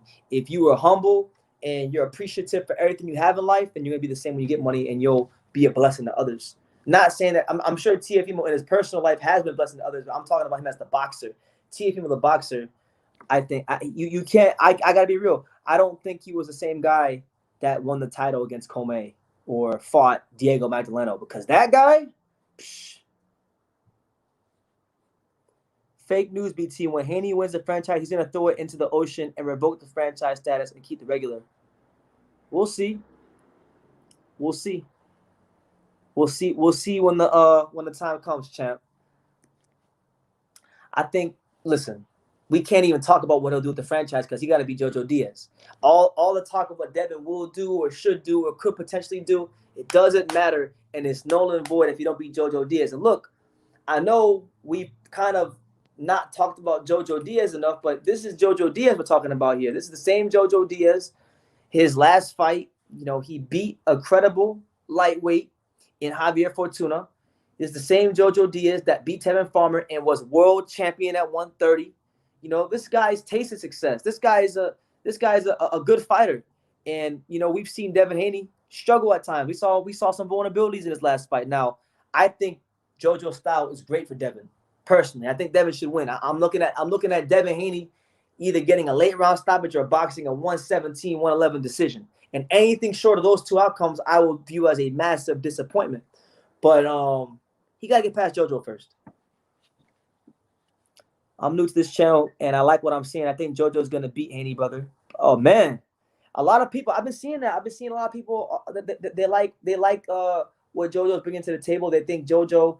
I want people to let me know, man, because I'll be honest. I got to go back and watch some more tape on Jojo. It's been a minute since I watched Jojo since the Fortuna fight, but let me see. I'm going to watch some Jojo. I'm going to watch some Jojo while I'm talking to you guys. I want to see what do you guys see in Jojo that I don't see? Because Jojo, I mean, he's determined. He's strong. He's been a world champion in the lower weight class. I don't know, man. I just think Devin. I think he's fighting. I think he's catching Devin at the wrong time, man. I think Devin Haney's gonna be focused for this fight. Have you heard of Jojo's having a good camp? I don't know about anything as it pertains to Jojo. I don't know anybody in his camp, but I just know Jojo can fight. I know Jojo's not no pushover. I know Jojo has a lot to win. We'll see. Jojo could pull an upset. I wouldn't be shocked. Listen, I think it'd be great for the lightweight division. I personally, I want all the A-side fighters lightweight to lose, because the lightweight division is the biggest diva division in boxing from top to bottom. It's been the biggest diva division there is in boxing from top to bottom. So if Jojo and Isaac Cruz won, that would be great, because it would bring Haney and it would bring Tank back down to earth. And then we would need Ryan to lose and bring him back down to earth. And then it would humanize these guys, and then we would get more of these fights to actually wind up happening. That's the way I think about it. He says, Tia Female talks about God constantly, but his actions are the opposite. Well, look, hey, I think he's searching for God. I think he's searching for God. I think he's a bit confused.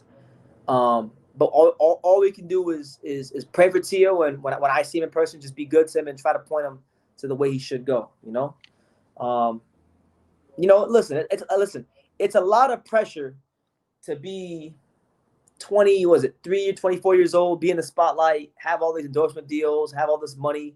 I'm 26. I'll be 27 in February. I couldn't imagine if I had 20% of the money people had when I was 23, man, I'd be in trouble. I'd be probably worse than him. So, we all mature at a different pace in life. We all have our own battles to fight.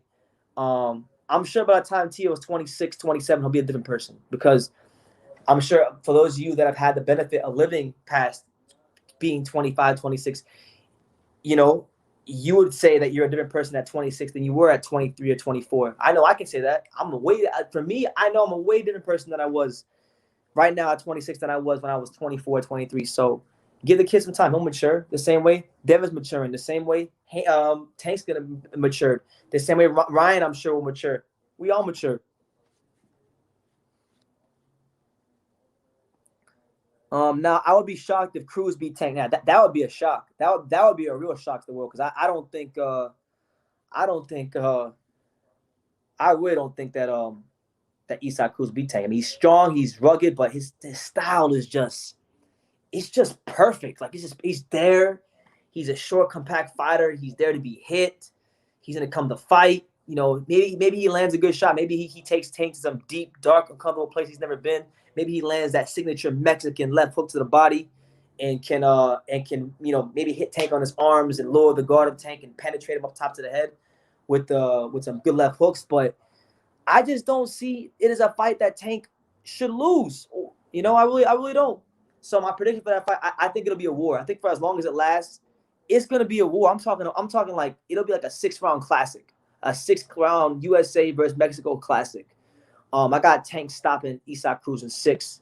My prediction for Haney versus Diaz this week, I got Devin Haney. I'm gonna be bold. I'm gonna say Devin Haney stops Jojo Diaz in the 10th round. I think he grinds him down and gets him out of there in the 10th round and proves a point. My man Jairo, he's a huge Pitbull Cruz fan. He said that signature triple uppercut from Cruz, he said it's dangerous. He said it's something you got to worry about. So, we'll see what happens. Isaac Cruz, to his credit, I'll give him some credit.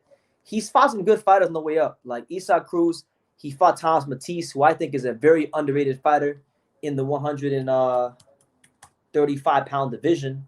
Right, 130 or 135? 130 division. But he fought Isaac Cruz, good boxer. Thomas Matisse. Thomas Matisse also fought Luis Melendez, good fighter. So to have that one in your resume is good. He fought Francisco Vargas, who was a good veteran, former world champion his last fight. Fought Jose Matias Romero, who is a really, really solid 24-0 guy. He fought Magdaleno. I was at that fight. He beat the shit out of Magdaleno in 1 round, and that's what got him the Mexican Mike Tyson moniker. So he's been in there with some good experienced pros, but Tank is a elite creme de la creme fighter, so it's a different level. We'll see. We'll see how it goes for him.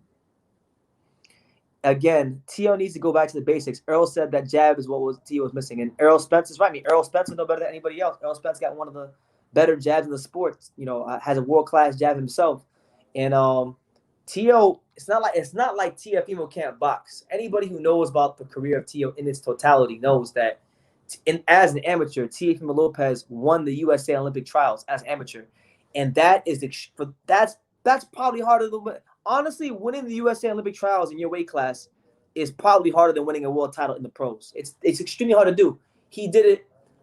USA Boxing Committee screwed him over. They pre-picked Carlos Balderas to represent the USA for the weight class. That's why he had to represent Honduras. But the fact remains, Tio showed boxing ability and won the trials. So he's got it in him. It's just he needs someone in his corner that's going to bring it out of him and mesh the boxing skills with the explosive, elite athleticism that he has. But it's your boy BT, Brennan Taylor, the untouchable True School Sports Empire. It's 4:02 p.m. Pacific Standard Time here. Just getting in our last live of the month. It's been a great month here on True School Sports. We done interviewed everybody this month. Everybody. I mean, it's been great, and I know this next month's gonna be even better. I wanted to give you guys a bit of my itinerary these next couple weeks, so you guys know what to expect on the channel. This week we got Devin Haney versus Jojo. I'll be at that fight, getting you guys some content, doing vlogs from the stands. I might actually be there with Angelo Leo, so he'll be with me. With Johnny as well, my boy Johnny. The weekend after that, I'm going to Mexico with Angelo Leo, his dad Miguel, and a friend of ours who's a professional fighter who's having a second pro fight named Paul Ponce, Filipino-American, good hard puncher. I'll be at that. And then the following weekend, I'll be in San Antonio, Texas for Gilberto Ramirez versus Uniesi Gonzalez, and I'll be there to watch my future wife, Sinisa Estrada do her thing, So going to be a really busy 3 weeks for us here on True School Sports. And then we're going back home to South Florida, and then we got to go start hitting the gyms back home again. So lot going on, a lot of content to get, but hopefully you guys continue to enjoy it and support. ZZ says, should we be watching Blair Cobbs? I think so. Blair Cobbs is a fighter that I think is very entertaining. I don't think he's gonna beat any of the elite welterweights because I think he's too chinny. But a fun fighter to watch, a guy that's gonna give you good fights, a guy that's willing to fight the top guys, a guy that has good speed, well conditioned. He's a fighter that will probably be involved in a big fight. So I mean, let's see, is he ranked? Let's see if he's ranked. Because I know Blair Cobb was talking about fighting Gervonta Ennis. He's actually one of the few fighters that wants to fight Gervonta Ennis. He called him out and he got in his face after Gervonta Ennis' last fight. But let's see if he's actually ranked in any of the governing bodies. Because let me see, I don't see him in WB. I don't see him in the IBF. I don't see him in the IBF. I don't see him in the WBO. I don't see him in the BC. Yeah, he's not ranked in any of the 4 sanctioning bodies. But he's a good, solid prospect. Or contender. He's too old to be a prospect. Are you familiar with Brock Jarvis, another Australian lightweight who I think has promise? I know the name. I may have seen him fight at one time or another, but I'm not like the most familiar with him. So you might got to put me on game. I don't know about him like that. Christian Carazana says Sinisa Estrada is gorgeous. She is. She's an extremely beautiful woman. She's equally talented. She's got a good head on her shoulders. She's a great friend of mine, and shout out to her. I'm not gonna say too much more than that, but shout out to Sinisa Estrada. Talk to her on Thanksgiving a little bit. She's, God bless her. BT, what does Luke 4:43 actually mean? It basically means, let me pull it back up. It basically means that as believers in Christ, the Lord put us here to proclaim the good news and just let people know what God's done in our lives, man. Just basically, I'll tell you this. I know not everybody believes in God. I know not everybody's a Christian or whatnot, and that's okay. Everybody's entitled to have their own beliefs, but I can tell you this, man.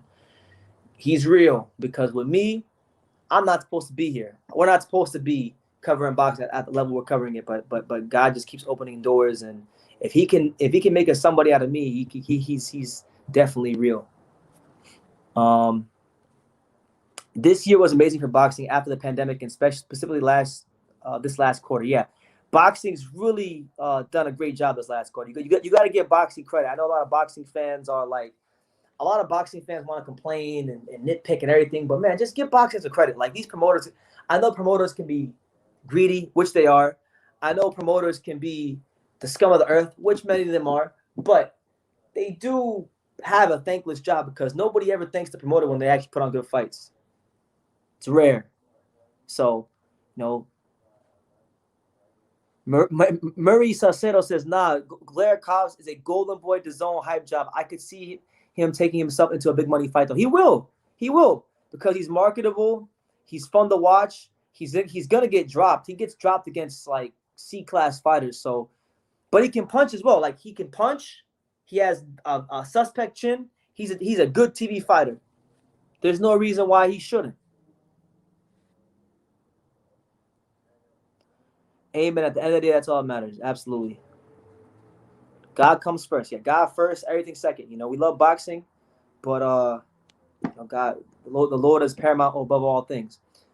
BT, does Marcus Brown have a chance? Of course. Peter Biev is a bit slow-footed, so if Brown can get his respect early in the fight, Peter Biev isn't exactly Canelo or George Chavala with his chin. You can hit Peter Biev and drop him. So if you can hurt Peter Biev or at least get his respect, he's got the footwork, he's got the range, he's got the height to outbox him. But that's a big if. And if Peter Biev touches him with one of them big ass left hooks, oh my God, have fun in the hospital. What do you think of Carlos Balderas? I think he's a fighter with a lot of ability. I think he's someone that's a chronic underachiever. He made some bad business decisions early in his career when he signed with Ringstar Sports and Richard Schaefer. So that kind of slowed his progress. Then he lost, but I think he's a good fighter. Um, I think he's got to become a bit of a better combination puncher, and I think he's got to tighten up his hand placement before he gets knocked out again. But other than that, I think there's a lot of talent there with Valderas.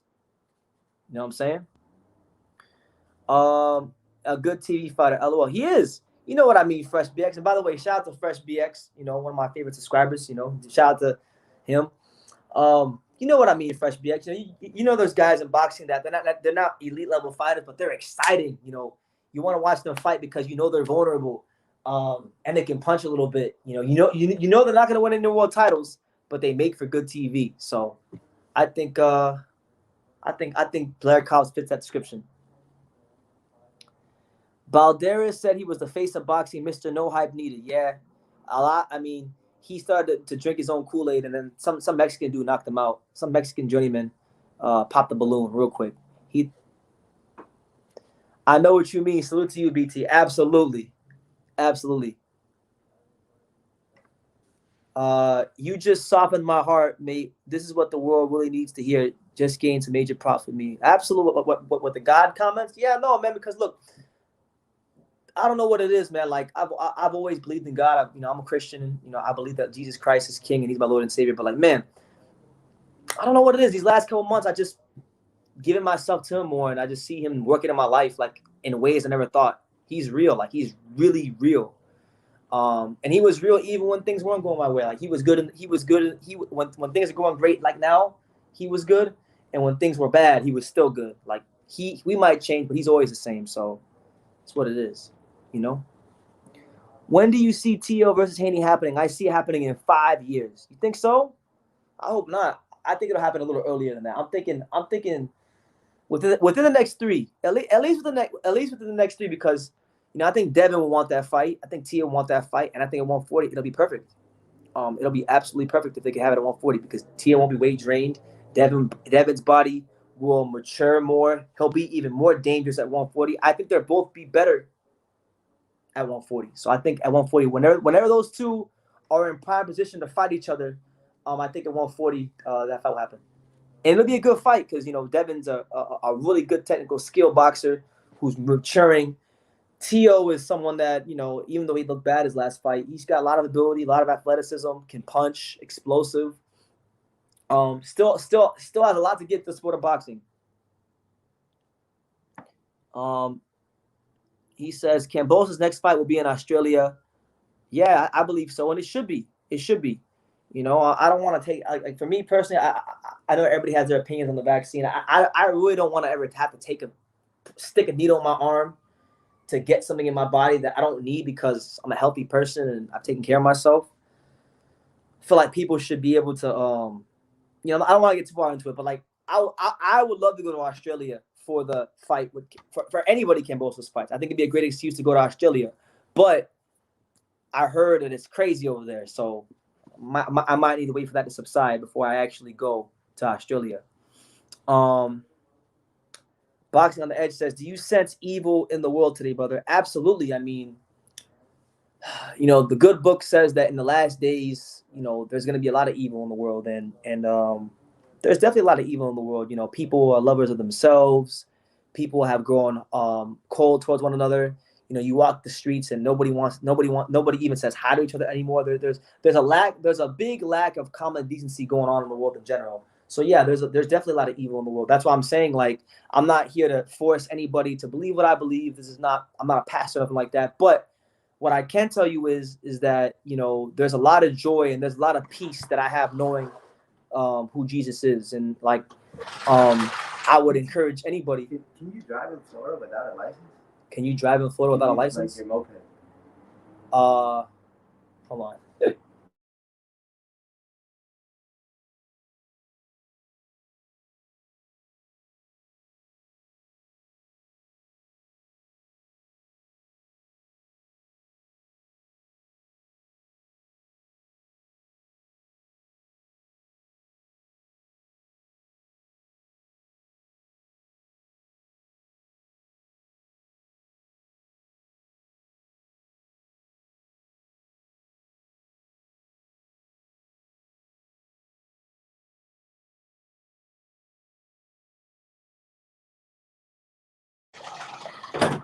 But yeah, like I was saying, man, there's a lot of peace that comes with knowing who God is, and it's like you can't put a premium on it. Like you could be going through the worst thing in the world, but if you know who the Lord, like you have everything. Like someone could have $1 million, but if they don't know who God is, if they don't know the Lord, then they're really a loser. And you could have negative $95, but if you know the Lord, you're really the winner. You know. I commend your faith, bro. I commend your belief in your faith. Absolutely. God bless. Yoasis said, amen. Preach, BT, testify. Absolutely. God bless. God bless you, Yoasis. I'll be seeing you when I come back home to Florida sometime late next month. Mixing in a little praise too. Good stuff. I got to, man. You got to, because that's where all my success comes from. It's not about me. It's about him. Tio wobble Linares. He's wobbling again for the next clean shot. Or Tio was wobbled by Linares. You mean Devin? Devin fought Linares, not Tio. Marcus Brown has skills, but he gets clean too often, and his chin has looked shaky. Even though Pascal was juiced up. Yeah, man. Pascal, when he was juiced up, that man was like freaking Marvin Hagler. He had me inspired on the juice. Respect to you, champ. Respect to boxing on the edge, my guy. That's all I want to see in the 80s, like Hagler, Hearn, Sugar Ray. Yeah, we want to see these fights.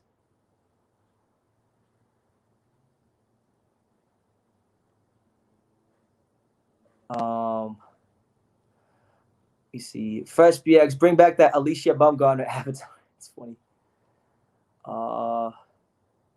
H Money said, drop the link to me, bro. Let me cook for 5 minutes. I don't know, man. I'm on my iPhone, so I don't know if it's gonna work, because I tried it one time. It wasn't that good. We can give it a try, but I might just do this one solo. H. I'm about to end it soon anyway. I'm only gonna be on for like 10 more minutes. But George Kambosos is the GOAT. George Kambosos is amazing. I love George, and I still love Tio. I'm an American from Vegas. I'm an American from Vegas, living in Australia. I've been watching Devin for years, so that fight was epic. We were going nuts for George. Don't stress about Australia. God is working. What do you mean by that? You think do you think by the time George gets a fight in Australia that they'll lighten up the COVID restrictions and I won't have to take a vaccine so I can go? Because I'm telling you right now, if there's one thing that I'm not going to bend or break on under any circumstances, I am not taking a vaccine ever. No way, no how. Where's Pops? He's back home in South Florida. I'm still in Las Vegas right now. Kambosos ain't undisputed. Neither was Lopez. Haney got the WBC belt. I don't want to get into that, man. I just know George Kambosos is the best lightweight right now because he's the lineal champion. He's the man who beat the man. What's to love about those Lopez people? They're scumbags. Well, they're cocky people. They are cocky. I'm not gonna sit there and deny that. But you know, once you get past all the bravado, there are nice people like anybody.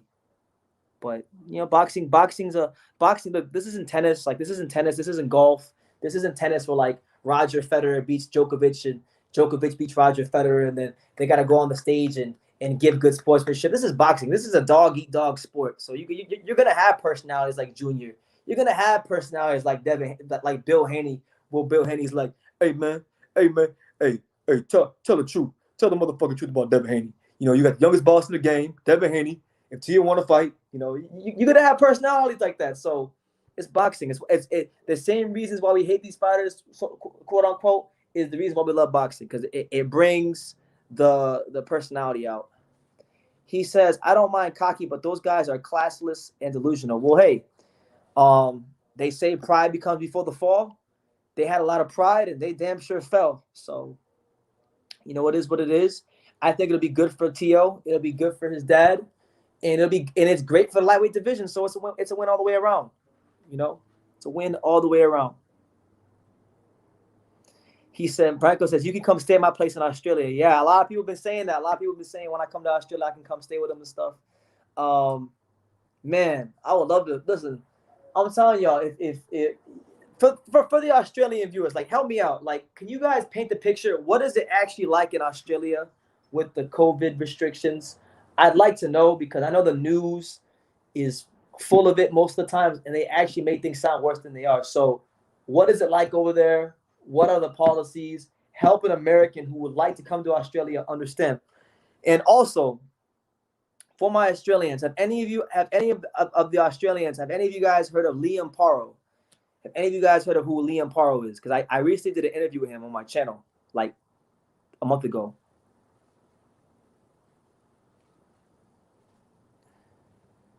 Carl says it's been fucking crazy here, so I'm gonna take your word for that. I'm gonna take your word. Bill Haney is begging Lou DiBella for the fight. Yeah. They hate Tio for being cocky and loud, but hate on Carter for not being vocal. Yeah, you can't pick and choose. You can't pick and choose. For me, listen, I don't care if somebody's cocky. I don't care if they're vocal. I don't care if they're silent. As long as somebody's being their authentic self, I'm okay with that. I'm all about authenticity. As long as somebody's being authentic to who they are, then I'm all for that, you know? Doesn't mean I agree with them, but I'm all for people being themselves. Christian says, BT, Andrade should file an extension under the WBO rules to postpone the mandate for Johnny Beck until there is a ruling on his request for his unification. I 100% agree. That would be probably the best course of action because, look, Christian, you know your boxing. I know my boxing. You know that's not a bad fight. Johnny Beck versus Boo Boo is a good fight, and it's a dangerous fight for Andrade because Johnny Beck has a whole ton of amateur pedigree. He knocked out a former world champion already in 10 fights. He's beaten some contenders already. Been there with some good veteran fighters, but he's not a name. People don't know who he is. Like hardcore boxing fans are just finding out who Johnny Beck is now, let alone the casuals. So I feel like he's not gonna get the credit for winning that fight, and it's not gonna get him the money that's conducive to his bank account that he'd want at this point in his career. So file the extension. Continue to press WBC for that petition that Eddie Hearn filed, and see what happens. Good stuff. Just subscribed. I love the boxing and the boxing talk. Yeah, look, man, I've been getting a lot of new subscribers this month. A lot of people are just finding out who True School Sports is, who's BT is, what the untouchable True School Sports empire is, and what we're about. And this is the whole of boxing. We love boxing at all levels. We love the World Championship boxing. We love the British boxing. We love the Canadian boxing, the Australian boxing. We love Mexican boxing. We love all the boxing, the prospects, everything. We love it all. We love everything about this fight game when it comes to boxing. So if you're new to the channel, welcome to the untouchable True School Sports empire. Make sure you go. Just go to my most popular videos and just start there. Go watch the Evander Holyfield interviews. Go watch the Riddick Bowe interviews. Go watch the Shannon Briggs content. Go watch all that stuff. There's lots of stuff over the years we've gotten. So go check all that out. Go check out the interviews I've done recently with Gervonta Davis and Devin Haney and Bill Haney and Mickey Bay and who else is there? Who else? There's just so many. There's just so many. I can't even keep track of them. They say there's a new variant out now. Yeah, it's crazy, but it is what it is. I mean, honestly, look, I take great care of myself.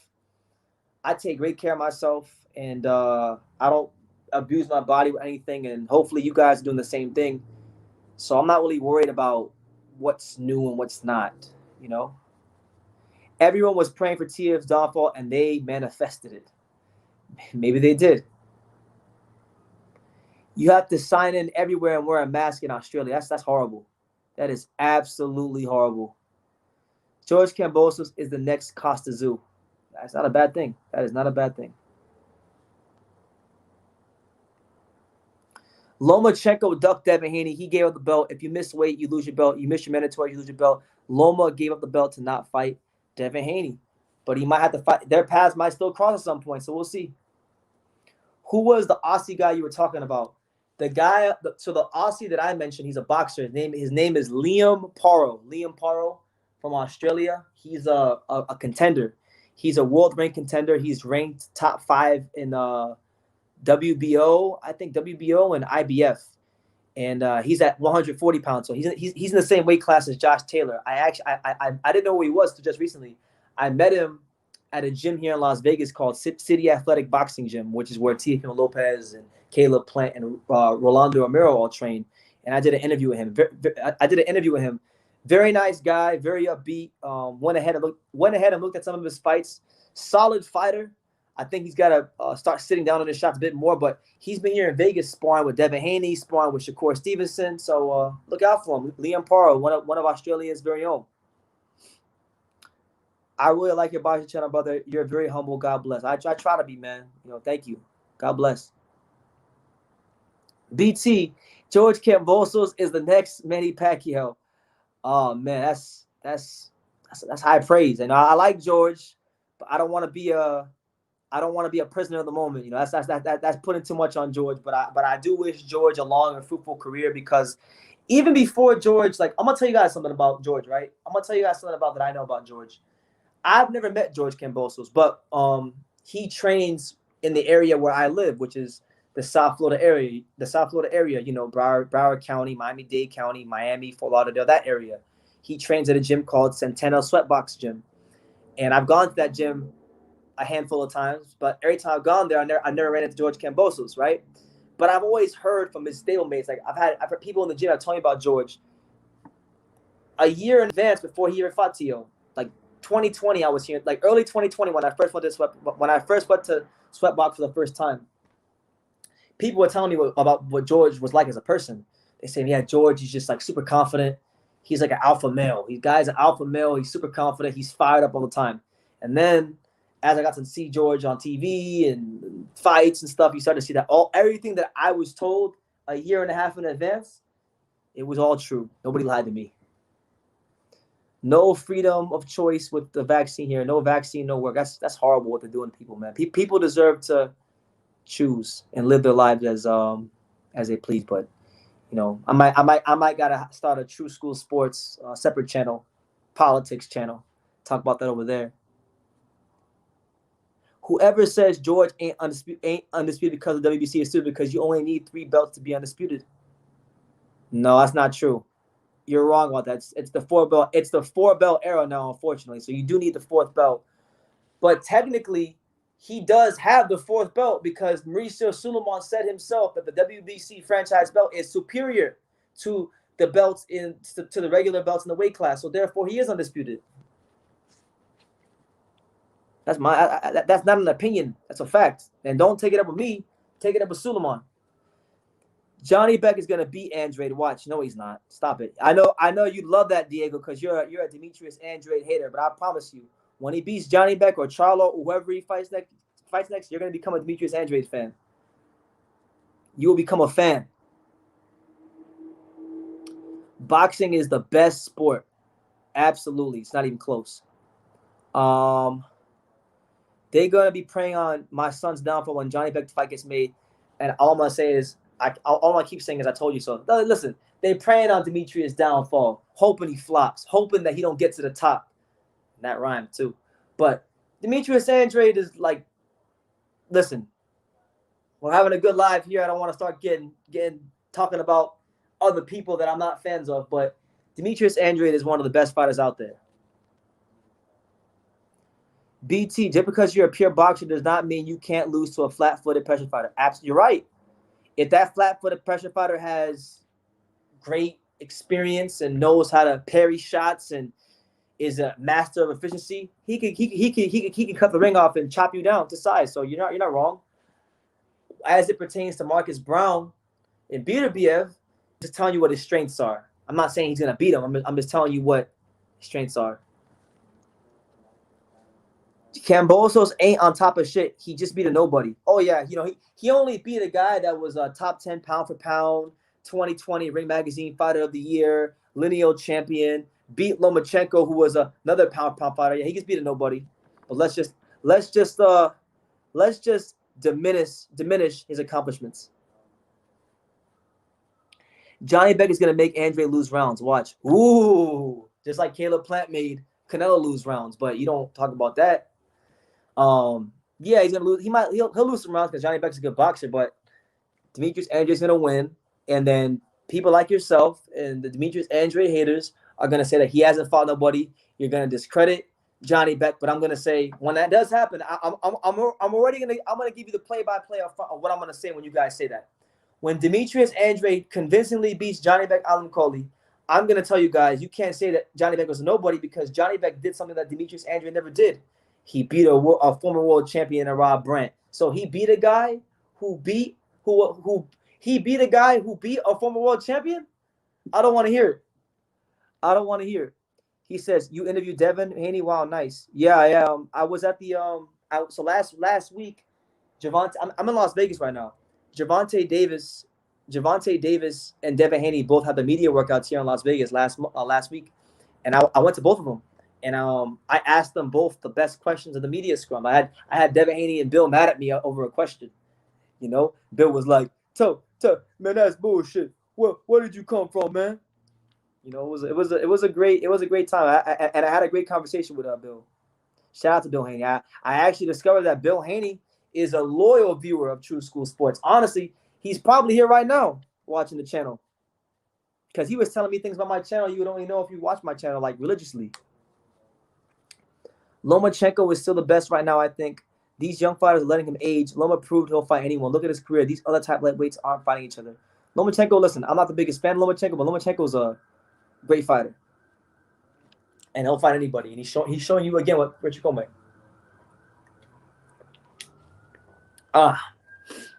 Josh Cody says Loma. Oh no, I read that already. Milo Grogan, shout out to my boy Milo back home in sunny South Florida, Broward County. Stand up. He says, Prophet BX knew Alicia Baumgartner was gonna be a star. Well, so did I. All you got to do is go back and watch my prospect review video from 2018 about her. I've been on Alicia Baumgartner.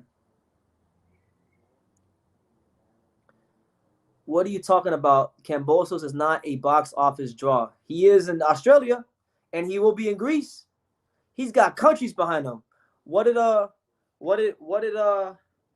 Mayweather say about Marquez and all these guys? He got a country behind him. A country.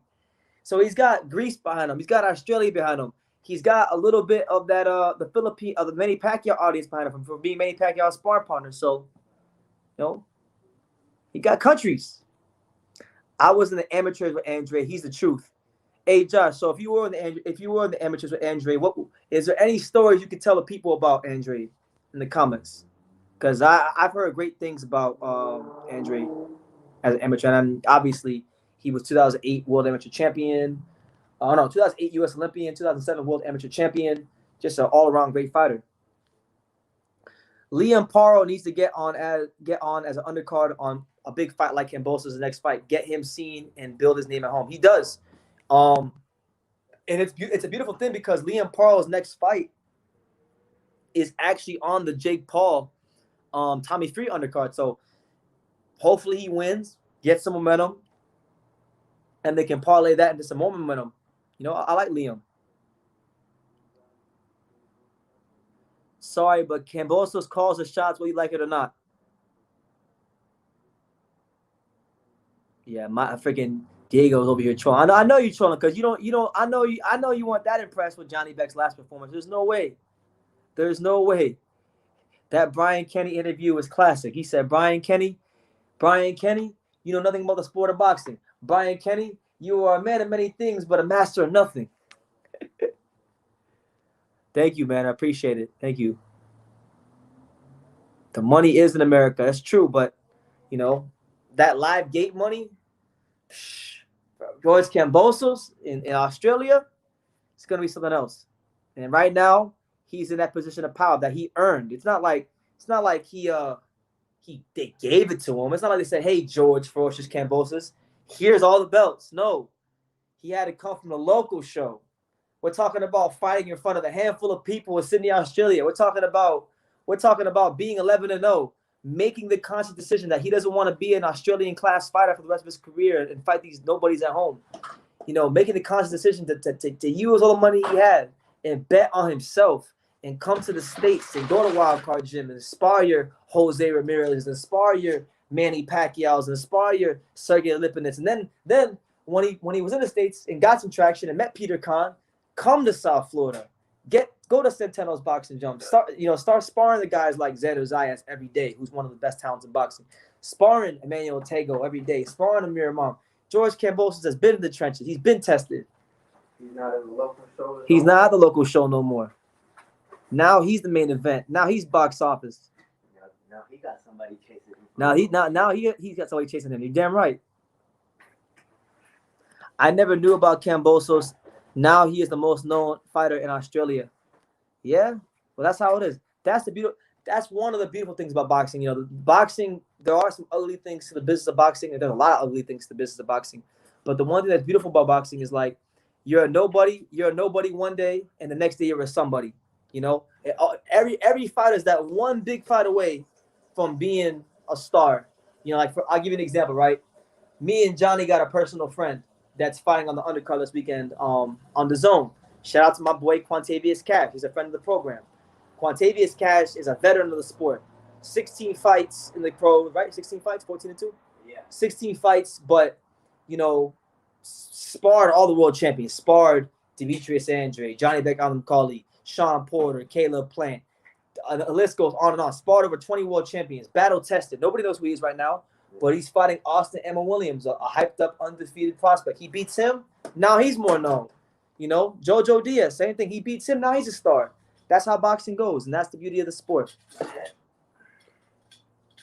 Oh, man. Shout out to my boy Felipe Garcia, the real El Jefe, the Dundada of a car detailing in the Texas area. If you want all your car detailing needs met, make sure you go to 242 South Baghdad Road for Hark Detailing Recon. They'll get you right over there. But Felipe says, I've been telling you since I met you that Tio is going to have a short reign, and Haney is the next pound for pound at 135.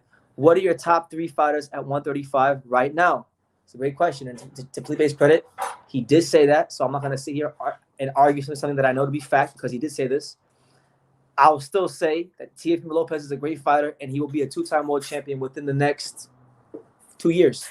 He will be a world champion at 140. I'll tell you that. And I've always told you that. I was telling you before Kambosos and Lopez was even signed that Teofimo Lopez should drop his belt and go to 140 because it's dangerous playing around with his weights. But you know what it is. But he lost. Kambosos, full credit to him. Top 3 at 135. Well, we already know who the emperor is. We know who the Dundada, who the king is, who's winning the crown right now. That's George Kambosos. So you give him his respect, his just due. He's number 1 right now. 140 is gonna be nice, especially when all those titles become vacant. Yeah. Well, Kambosos. So Kambosos is 1. 2, I think 2 is up for grabs. I don't think anybody, 2, I would say Lomachenko, Lopez. You could either alternate those 2 out of 2, and then 3, I would actually have Devin Haney at 3. I would have Haney at 3 because even if Tio lost, he was still at the mountaintop. He got somewhere Devin ain't got yet. He got somewhere Tank hasn't got yet. So those guys still gotta get to where he was for me to put them over him, or they gotta beat Kambosos, which would get them to that place. So I would say Kambosos 1. I'm gonna say Tio is still 2 right now because he was just the guy, and then 3, I'll put Devin Haney 3, and then Lomachenko we'll see. Look, we gotta see Lomachenko against Comey. I don't know, man. I don't know. That's a tough. Let me think that one through. Because you're putting me on the spot. Kambosos is 1. What do you think, Johnny? Huh? Who do you have top 3 at 135? Top 3 at 135. Who's your top 3? And why? I'm gonna go number 1. I'm gonna have George Kambosos, obviously, because George Kambosos won those belts. Yeah.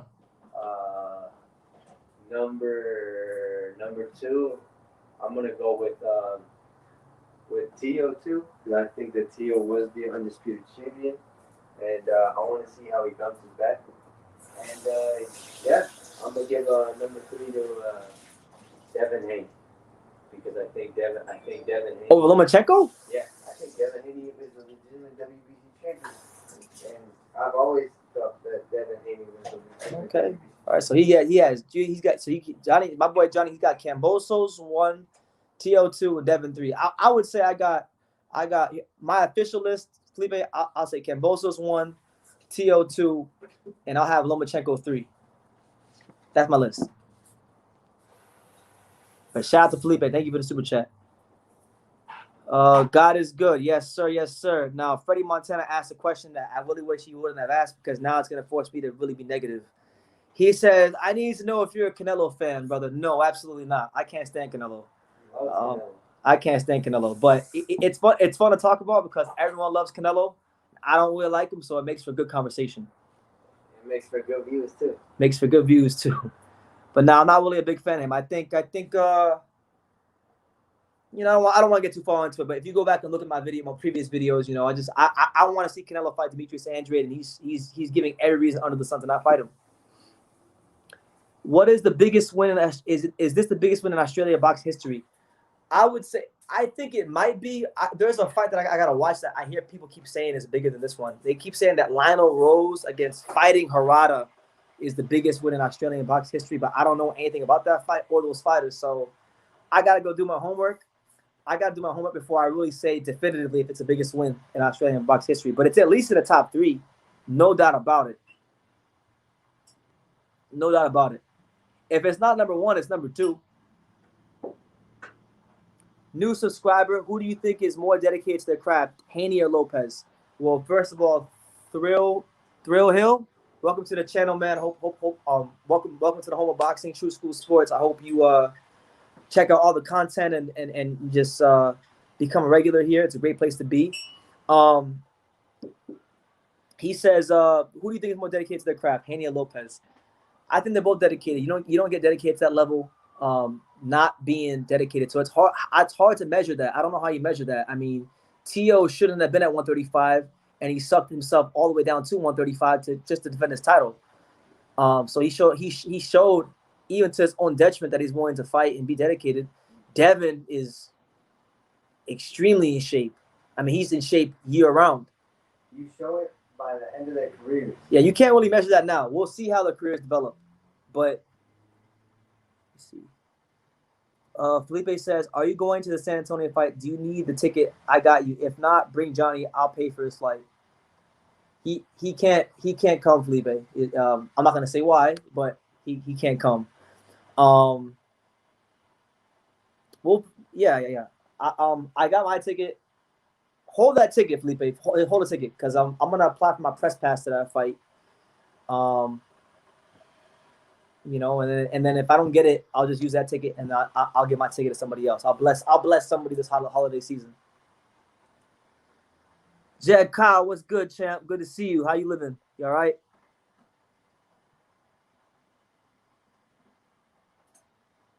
You know, T.O. was arrogant and was looking past George, and he underestimated his opponent. He did. And, you know, it'll be a great, painful lesson for him that I'm sure he will never, ever, ever forget in his boxing career. And I warned everybody for a year. I said, this is not the kind of guy you want to underestimate, because this guy, people said he was delusional. Well, guess what? Yeah, it worked for him. Being delusional was the best thing for him, because now he's everybody's freaking favorite fighter. Everyone loves George. He's from down under. From the local show. Shout Enrique Luna, what's good, man? He says Kambosos Jr.'s corner, they were in and out. Instructions were on point. South Beach flavor, that's what I heard. Yeah, South Florida stand up. Shout out to South Florida, the whole Tri-County area, South Florida. You know, these days I'm hardly home, but I'm always repping. So shout out to the whole South Florida, from Homestead to Dania Beach, all the way up to Boca Raton. You know. I was a new subscriber, but I changed my mind because I noticed that he doesn't like any Mexican boxers. So Diego Pacheco and Angelo Leo, these guys aren't Mexican. Sinisa Estrada's not Mexican. Isaac Cruz isn't Mexican. Who else? Gaio Estrada is not Mexican. Julio Cesar Martinez isn't Mexican. You must. Canelo is, listen, I'm not going to talk about Canelo because I don't want to be negative on the live. But, like, Canelo is not all Mexican fighters. Just because I don't like Canelo doesn't mean I hate Mexican fighters. The sad part is I probably talked more about, it's funny. People like you will say, oh, he hates Mexican fighters. But I've probably talked about and covered more Mexican boxers than 95% of the channels here on YouTube. I'm willing to bet any amount of money on that one. Navarrete, Valdez, What other Mexicans are there, Johnny? Burchell. Who else? Who else have I covered over the years as Mexican? I mentioned them. All the ones you pretty much mentioned. All of them. Hell, in fact, funny enough, I'm glad you brought up that I don't like Mexicans because I was actually you covered Angel Fierro that stopped. I did. Yeah, he stopped Machado. Oh, on the I did a live, right? Yeah. I did a live, man. What are you talking about? I did a whole live. The Roy Jones Jr. Boxing just had a fight in Mexico. It was all Mexican fighters. I didn't see none of your favorite channels cover that card. None of them. You interviewed Emiliano Vargas. I mean, I interviewed Emiliano Vargas, one of the top. Come on, man. Cut the bullshit, man. You going to Mexico? I'm going to Mexico. Was it next weekend? Next weekend. Yeah. So, for someone who hates Mexico, I sure as hell do cover a lot of Mexican fighters. He says you're more Mexican than Canelo. Well, I appreciate that, I guess. My boy, my friend Felipe is probably one of my best friends on earth. Like, you know, he's Mexican. My future wife is Mexican. You know, like, come on, man. Like, cut the bullshit. Why don't you like Canelo? Just because you won't fight Boo Boo? That's the number one reason. Yeah, that's pretty much the number one reason. Yeah, because it's a guy he should have been already fought, and he's making every excuse in the world to fight him, not fight him, and he's getting a pass for it. So there's that. I think people are overrating his resume. I mean, it's good. He's definitely beat some really good fighters, but I think people gas up some of the wins on his resume a little too much, because there's a lot of smoke and mirrors. They're not looking at like how he got the wins, what he did to these fighters. Like, I don't know. I don't want to be negative so I'd rather not talk about Canelo because talking about him genuinely brings the negative side of me out. But to answer the guy's question, I'm not the biggest fan. He's an elite fighter. He's A-level. He's creme de la creme. He's phenomenal. I can't ever take that away from him. But I'm not a fan of his. Yeah, talking about Mexican boxing is what gets the most views, so that's not valid. Canelo is the best Mexican fighter. Why are you hating on him? You don't like Mexicans. I don't even think that's the truth. This guy was Estrada the best Mexican fighter.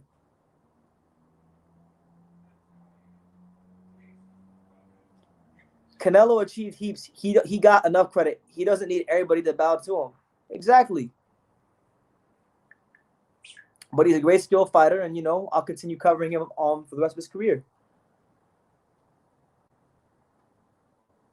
Canelo sucks. Canelo ducks the best fighters. It's simple. I understand what you're saying, Truth. But yeah, look, listen, you can have your opinion. It's cool. It's cool. But you asked me, I think it was Freddie. Freddie, you asked me the question. I wasn't talking about Canelo. You asked me the question. You said, I want to know if you like Canelo. And the answer is no. Now, if he wants to change that, all he got to do, as I've said many times, I don't care if he fights Macabu. Not really interested in the Macabu fight. If he really wants to get me on his side, all he got to do is sign that contract and fight Demetrius Andrade. Look at this. Keith got a World Star. Oh, you got a World Star. That's crazy. Hey, turn it off. I might not.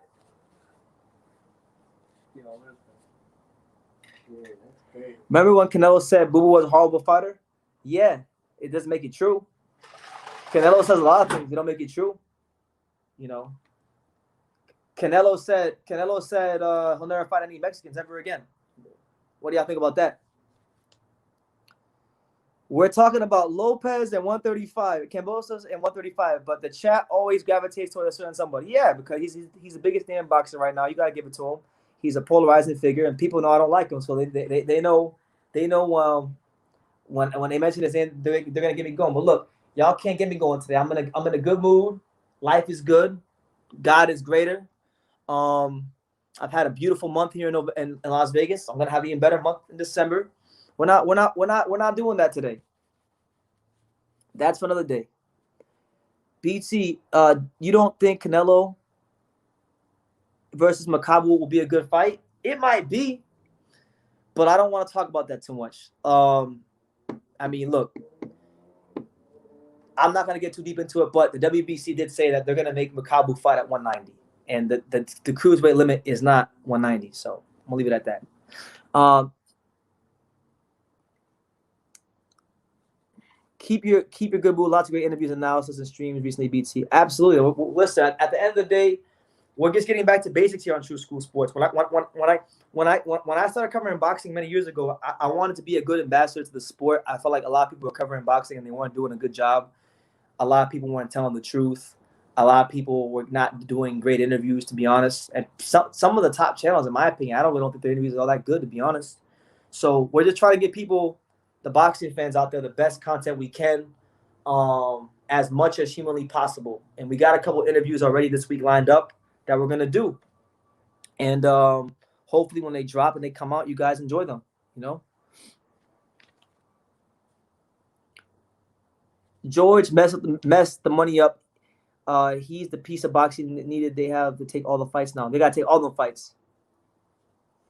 I'm new to this channel. That's the only reason I asked, brother. I'm cool. Okay, yeah, that's true. You are new. You're right. Yeah. No, I'm not really a big fan of his. But listen, I hope he could fight. If not Andrade, you know, hopefully, if he fights Benavidez, Bivol, Beterbiev, or Charlo, those are all acceptable too. Just the Macabu fight to me is a farce. I'm with you, BT. Most real Mexican boxing fans feel the same way. We are tired of Canelo fighting bums. Well, I won't call everybody on his resume a bum because that's not fair either. But I just think there's more challenging fights. Now, I gave him credit for the Plant fight. I'm not going to be a hypocrite. If I'm sitting here saying that Plant was going to be a tough fight for him, and he goes in there and he stops him to become undisputed, then I have to give him credit for that. So he gets credit for that fight. But like Jerome, Smith, them guys, you know, I could have lived without those fights. You do, to me, you're a great fan and speaking facts about the fight. Absolutely. And you know what? The fighters in boxing appreciate that about me, you know. What's your favorite Britney Spears song? Either Toxic or I guess Oops, I Did It Again, or is that Christina Aguilera? I forget who's who. I get them confused. You know, but shout out to everybody here. Canelo needs to fight the best. Ramirez, Charlo, Andrade, David Bivol.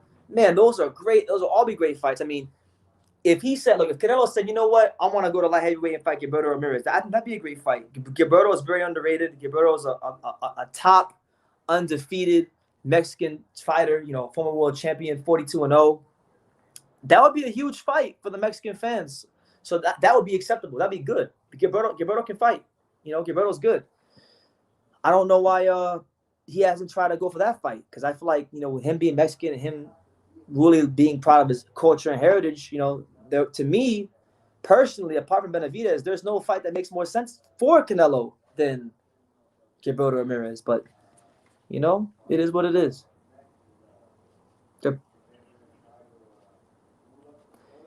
Canelo is the champion of the world at 168. Anything else you need to say? Is Canelo the best pound for pound? No, he's not. I have him number like three or two or three, but he's not number one. Number one is Usyk. And Crawford stopped Porter. I'm keeping that same energy. Canelo beat Plant and became undisputed. I'm keeping that same energy. I told you guys if you go back and you watch the videos that I put out from Fight Week for the Usyk Joshua fight, I told you guys if Usyk beats Joshua and becomes unified heavyweight champion, it doesn't matter what anybody else does the rest of the year. He's cemented himself as the number one pound fighter in boxing because he really cleared out the cruiserweight division. He really cleared out the cruiserweight division when it was one of the most stacked weight classes in boxing.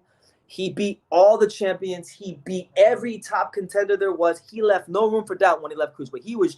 He was undisputed in the purest sense of the word. In fact, fun fact, when Usyk was at cruiserweight, Usyk became the second cruiserweight in history to defend the belt as undisputed champion. The only other undisputed champion that defended the belt was O'Neal Bell. Evander Holyfield didn't even defend the belts as undisputed cruiserweight champion. Usyk did. So he's done things that haven't been done before.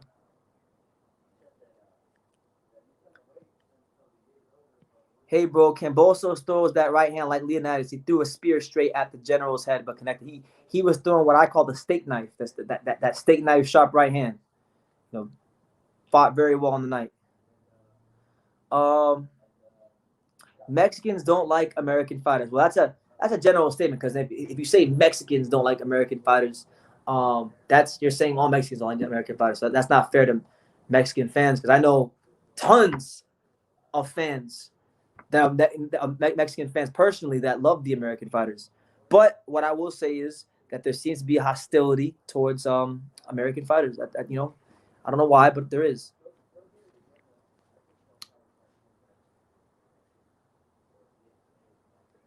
Yes, George was an animal, and his precision was dead on. Definitely, how he kept changing his stance and game plan was very impressive to watch. Smart fighter, aggressive fighter.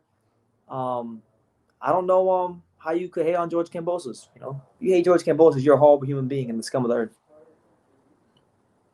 Gary Antoine Russell. Oh my God, we don't talk about Gary Antoine Russell enough. I love me some Gary Antoine Russell, and Javon Ennis might got to come see him soon.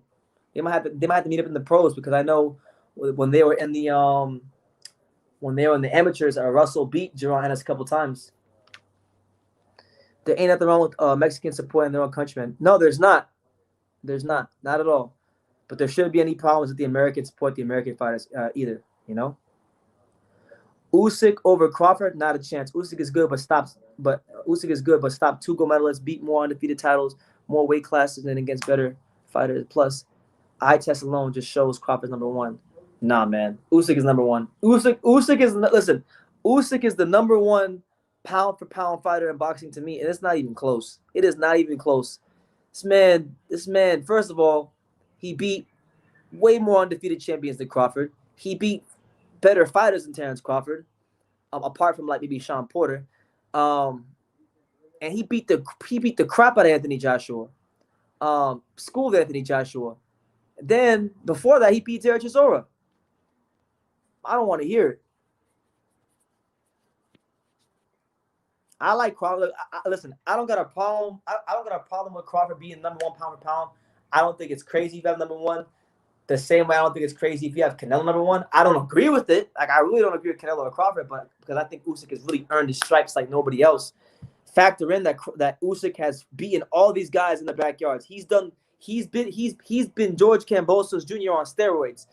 All of his biggest fights, he beat these guys in their home countries. All of them. He beat Breedis in Latvia. He beat Marco Huck in Germany. He beat Marco Hunter in America. He beat Joshua in England. He beat Bellew in England. He beat Chisora in England. All right? Come on, man. Boxing's ultimate road warrior.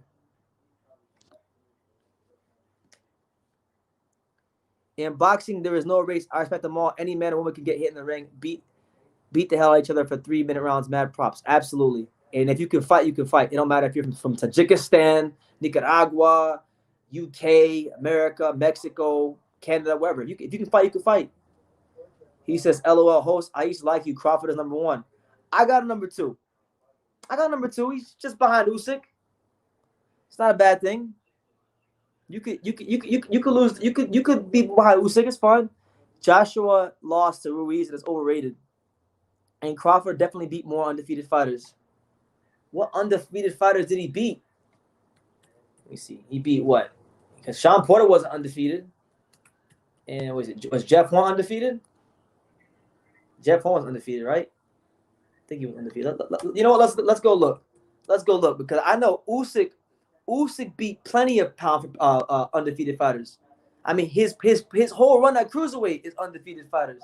Well, let's look because I want to see for myself. So we see how many undefeated fighters. And by the way, guys, just because fighters are undefeated doesn't mean that they're great fighters. Like you could beat undefeated fighters and still not be beating anybody. Like Stephen Fulton has beaten 9 undefeated fighters in 20 fights, but I would venture to say 2 of those undefeated fighters are top shelf fighters in Brandon Figueroa and Angelo Leo.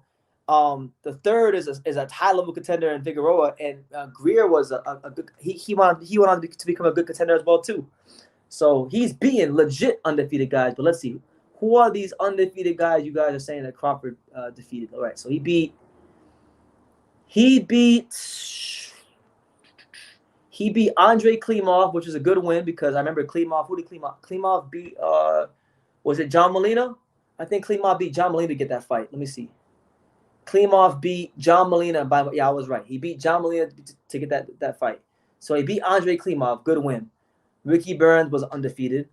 Gamboa was undefeated, but Gamboa was inactive. Anybody who knows anything knows that Gamboa was signed to 50 Cent, SMS Promotions. That was a shit show. He hadn't fought for like, how long? A year and a half, something like that. But he was undefeated, so we'll give it to him. So that's two undefeated fighters.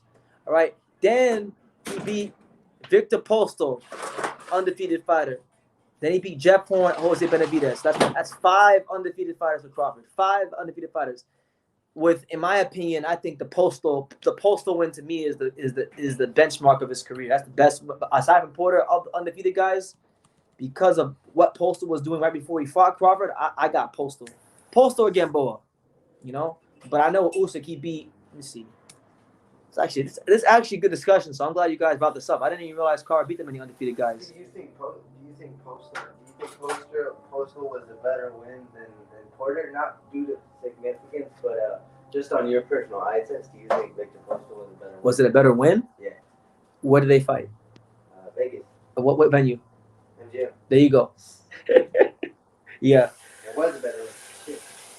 Let me see. So Usyk beat undefeated Michael Hunter. He beat undefeated Marius Briedis. He beat undefeated Murat Garcia. He beat undefeated Krzysztof Glowacki. So Terrence Crawford has beaten. Didn't Tony Bellew vacate his belt too? And then when his comeback fight, didn't he fight Usyk and Usyk beat him too? Yeah, he did. So that was a good win too. That was a good win too. But like, I mean, okay, so Crawford's beating 6 undefeated fighters. Because I forgot Julius Ndongo. So 6. So he's up on Usyk 6-4 in the undefeated fighters. But man, he's got 38 fights. Usyk has how many? What? 30. So he beat 6 undefeated fighters in 38 fights. Usyk's beat what?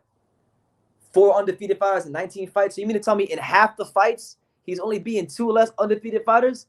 Man, at this rate, he's gonna have like 10. By the time he has 38 fights, if he gets that money, he's gonna have 10 undefeated fighters on his resume. So, I mean, hey, I got Usyk, man. I think what he's doing is just as impressive, if not more impressive than Crawford, because Anthony Joshua is still Anthony Joshua. You guys say he's overrated. Everybody wants to shit on him and say he's a bum, he's this, that, and the third. But no. When Usyk was at cruiserweight, he beat Briedis and Garcia back-to-back. Those were 2 guys. Anybody who knows anything about boxing, those were 2 guys that were like right there, close to that pound for pound list at the time he fought them. Like those are big wins. And then Marius Briedis, since that fight, he's went on to become unified champion and be the best fighter in the division.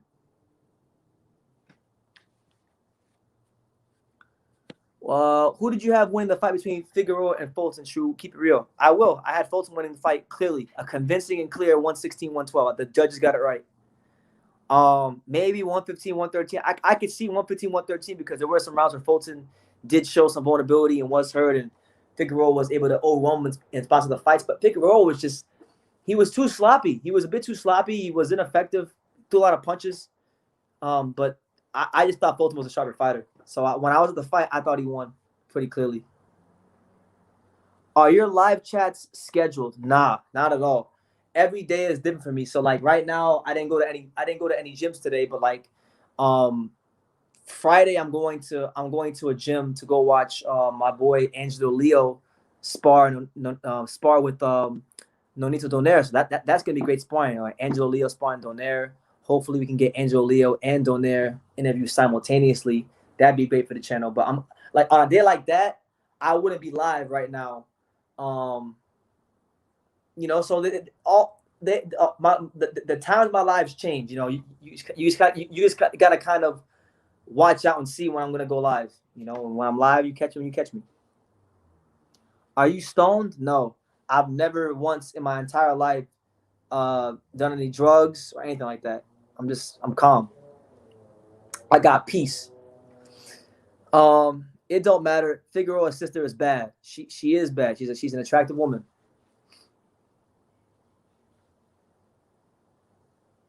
Big ups to Chris Andrade Boxing, highly underrated channel. Yes, I've seen a couple of his videos. He was here earlier. In the chat. Go subscribe to him. Let me see. The host is cool.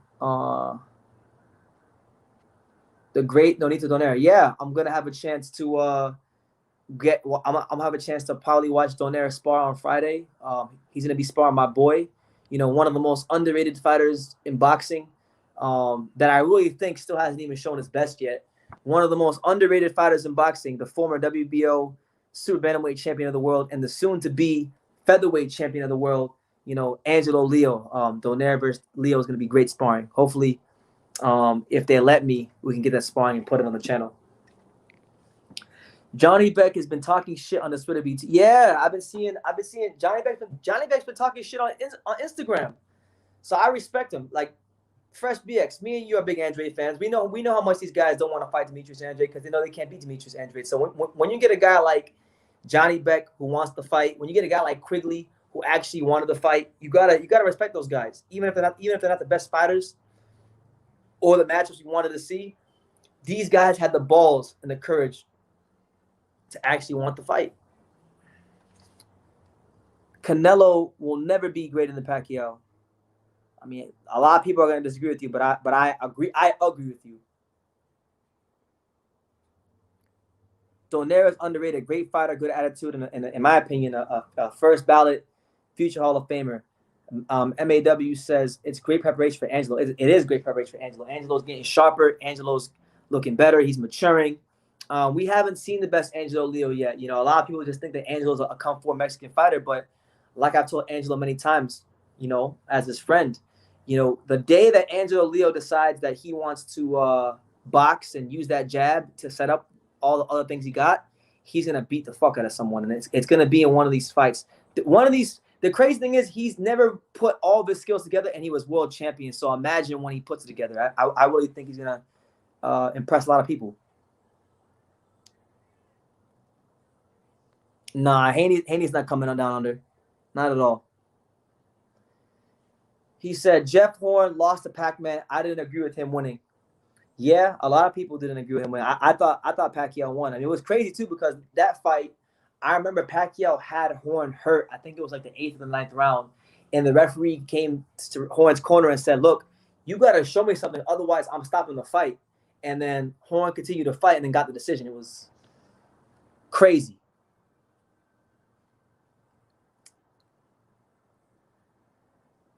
But look, guys, on that note, I'm gonna end the live because I'm gonna go eat and I'm gonna go get some other things done for the channel and pursue my day. But listen, I had a great time talking to everybody.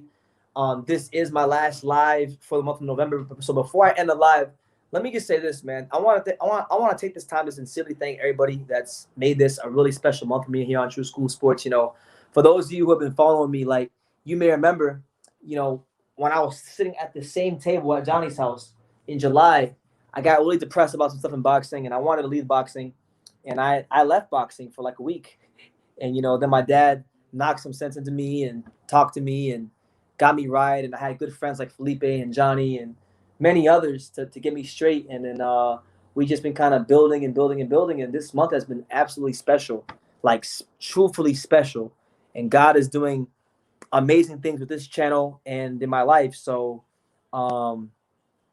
thank you guys for a great November. I'm going to continue getting the best content humanly possible for you. There will be more interviews dropping this week. There will be more people on the channel this week. And yeah, I just hope you guys keep supporting. I hope you guys keep watching, because I'm a boxing fan like you guys, who just happens to be a little bit connected in the sport. So yeah, you guys take care. I'm going to be live Thursday night for the Triller card with George Arias, with Michael Hunter and Jerry Forrest. That's the next live fight reaction.